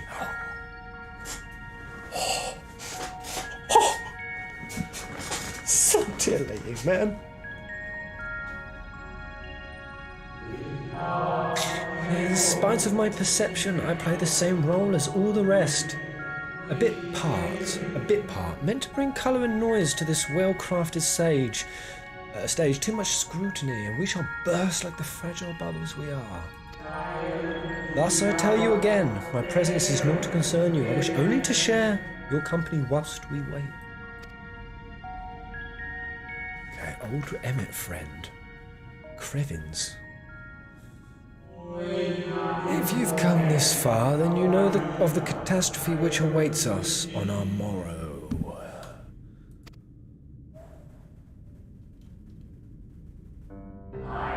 The final days, what began as isolated incidents, soon swelled into a world-spanning threat.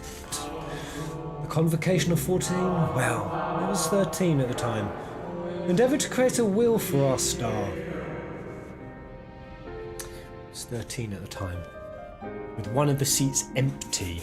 And the fact that of the 14 different thingy, there's a void. There was a seat void in the convocations.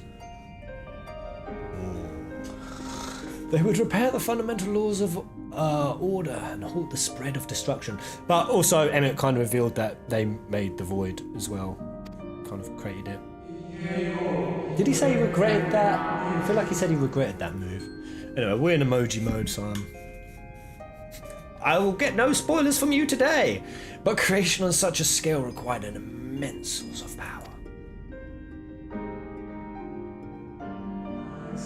Of those of us who still lived, nearly half offered up their lives in the name of salvation.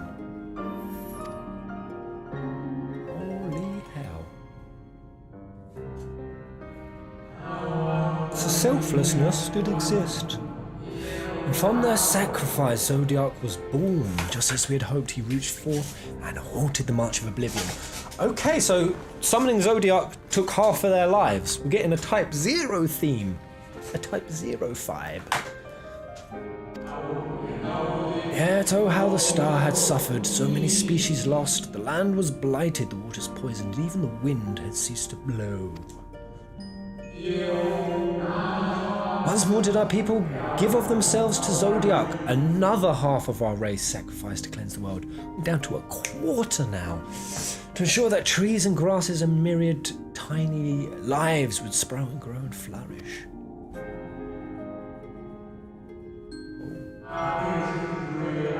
The cycle of life had begun anew.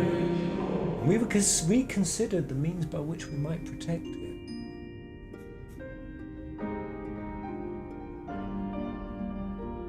Interesting why Zodiark had to do that. Obviously all these people, is it just because of it's the scale. They just said it's the scale of the creation. So they put all their individual abilities of creation into Zodiark. That was half, that was just to save it. Then to have enough power of creation to actually bring back life, took another half. I'm getting it. Holy balls. We're down the rabbit hole.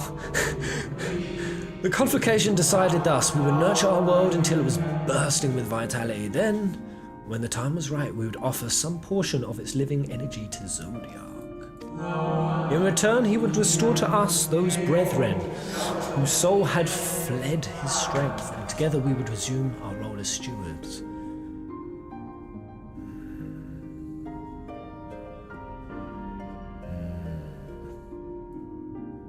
I know, Zodiark kind of making a funky move there.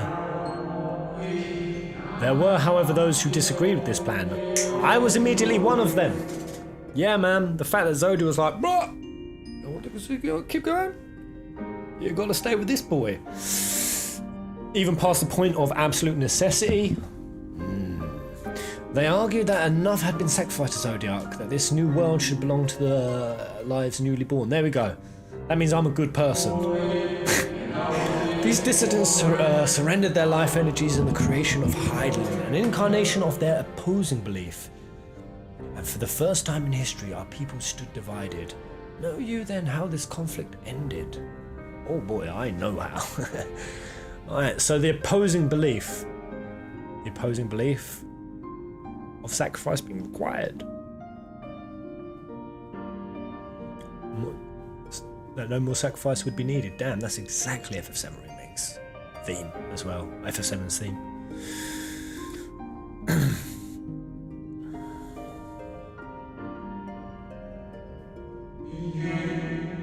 I thought you might.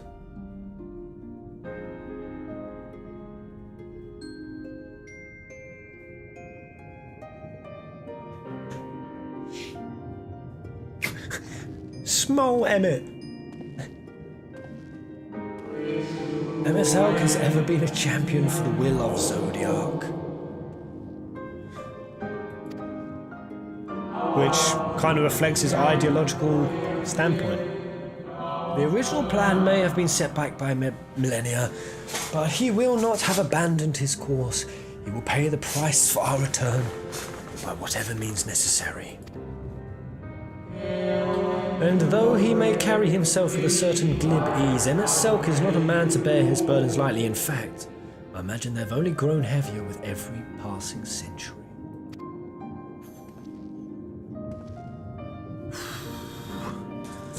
Mate, I need more.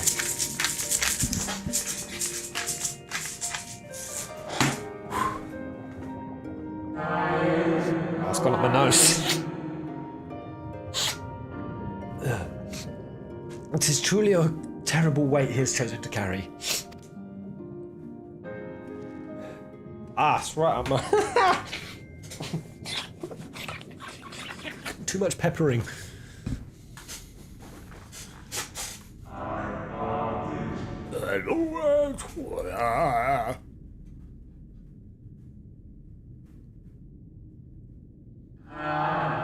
Seems your turn has come. Pray not...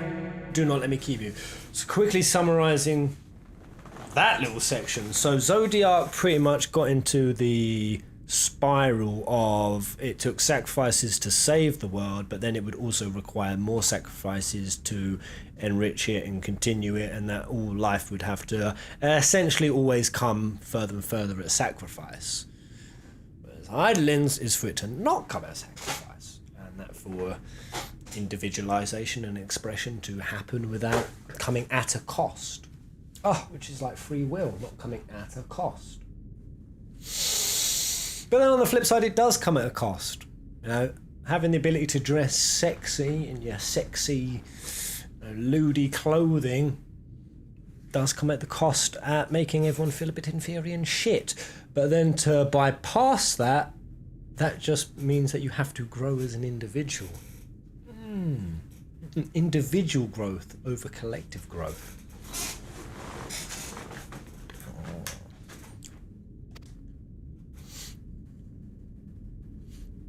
I'm chatting so much shit.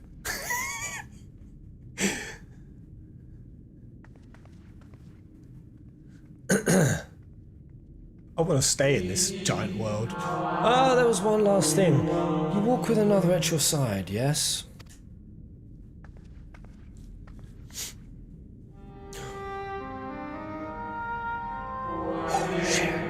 Nay, I see no definitive form, just the faintest suggestion of a second soul. I doubt it visible to anyone but me. Otherwise, I assume only you can see and hear this ethereal companion? Yes. But he's like, what the fuck? Your connection is hardly a coincidence. In our time, the two of you were one. The colour of your souls tell the tale.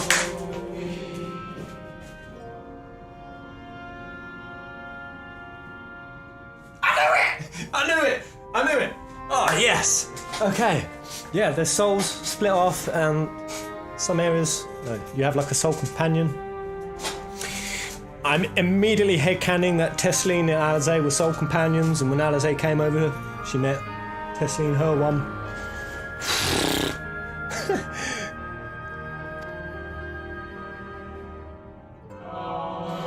A hue that distinctive cannot be mistaken, no matter how thin the soul is spread. Oh shit, we're two bits of the same soul, but we're one, we're soulmates. Ha! It is just the kind of fate I might expect for one such as she. Surely Emet-Selch has recognised the hint of her in you?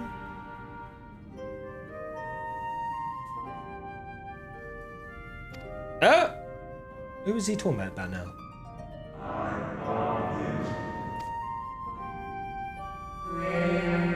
Fare you well, my new old friend. May you find what it is you seek. I think Emmett has referred to a chick a few times. I'm not Emet-Selch's dead girlfriend, am I? Shit. Come out of emoji mode. Tell me all the things. Be free. Right, your visitor's writ as requested. If you play as a male character, that her mentions is him. Oh, was we just referring about me? Oh, wait. I'm playing as the her. Okay. and if it was be him. Okay. Your visitor's writ as requested. When you wish to gain admittance to the capital, simply present the document to the attendant within.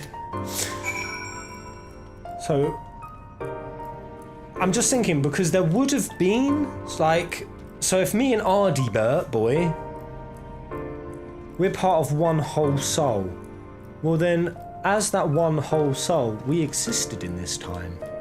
Me, him, and all the other reflecty bits. We lived here. So we were a person here. Person Emmett could have known. Wait, that motherfucker did say new old friend. New old friend. Maybe he knew us there. Oh, is that the her? The complete her?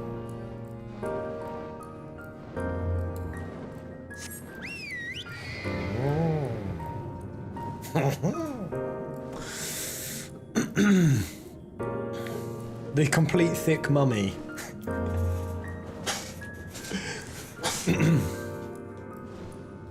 Be completely honest, how many of you play female characters?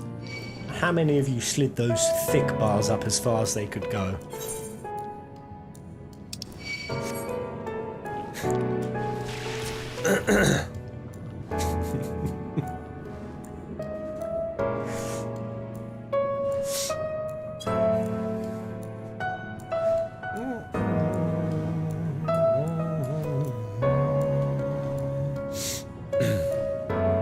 Players, you're about to start the final questions. Warning, because you know how many cutscenes and stuff, so it's a good place to either stop or continue what you want to do. We're at about that mark, so... But logging out here is unsafe, right? I get so spoiled if I log out here.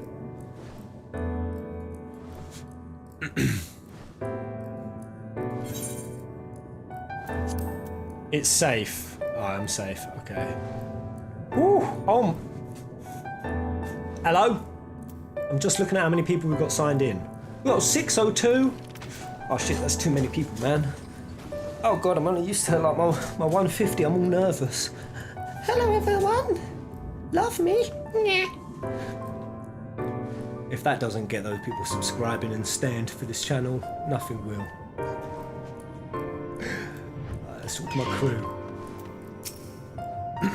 Hello, Escape Bridges. Alright, mate. Are you my sole companion? You could be. Hydaelyn and I have just returned from an institution the locals call the Academia and as publicly is we thought an Asian place of learning, the ideal spot to research a condition, but since we lack the credentials to enter, I spoke to all of these. Oh good, I must see what you account for. Alright, don't push me. Master Thancred can best describe our chances for infiltrating the capital. I only hope thine efforts to secure permissions were successful.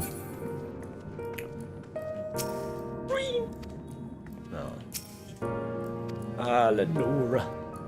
Right, so this is the point it pushes on. Wow, what a dank few episodes. I mean, what about the last 2 months of FF14 has repeatedly been some mind-blowing stuff. I think the only time the mind blow hasn't been real in Shadowbringers was that point we had to try to get the Talos to get through the first gate, not the second Talos, that was crazy as fuck. But just the mining town. Other than that, this expansion's been balls to the walls, man. But honestly, as the whole thing is supposed to be, so conceptually interesting. So conceptually interesting. The shit I could dive into for 1,000 years. Alright, we're gonna leave it there. My beautiful P-Sense. Thank you very much. I will be back again tomorrow, so it's Friday tomorrow. We'll do a big Friday run. How many hours do you think I've got left to the end of expansion? I'm kind of thinking maybe tomorrow we hardline it to the end.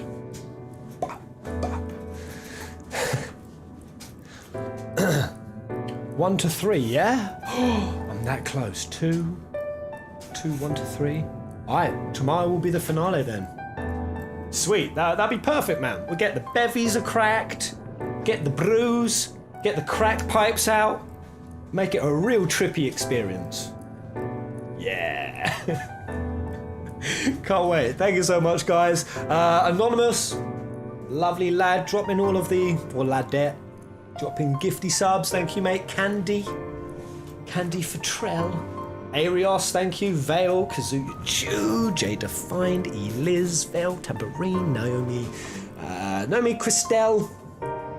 Thank you, bud. What time are you starting, Pez? About midday BST. Maybe about 1. I started a little bit later today. Because I had to pop out. But yeah, about midday-ish 1. I'm going to go eat and then probably jump on from some Dark Souls. Maybe. I don't know. I don't know how I feel yet. I never know how I feel until I get off the stream. I might get off and just curl into an existential fetus ball. And just lay there, just whispering crazy concepts of the soul and political debate. What is the purpose of death? Is it a beautiful thing? Is it a terrible thing? I don't fucking know. What is real? What's the personality? What's the persona? What's the ego? How big's my shadow? Fuck! Alright, Brain Links, take it easy, mate. Crowley-Ox, Primal Regalia, Shadow Youth, Jay Litz, me old mate. Till the next live. Gotta get at least, see, I'm being responsible for setting up my area before I do it. We're gonna go for at least a quadruple twist this time until the next video.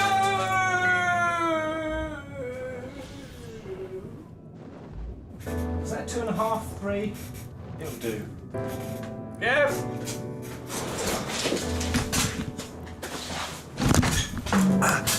Oh, my knee. Oh, my knee.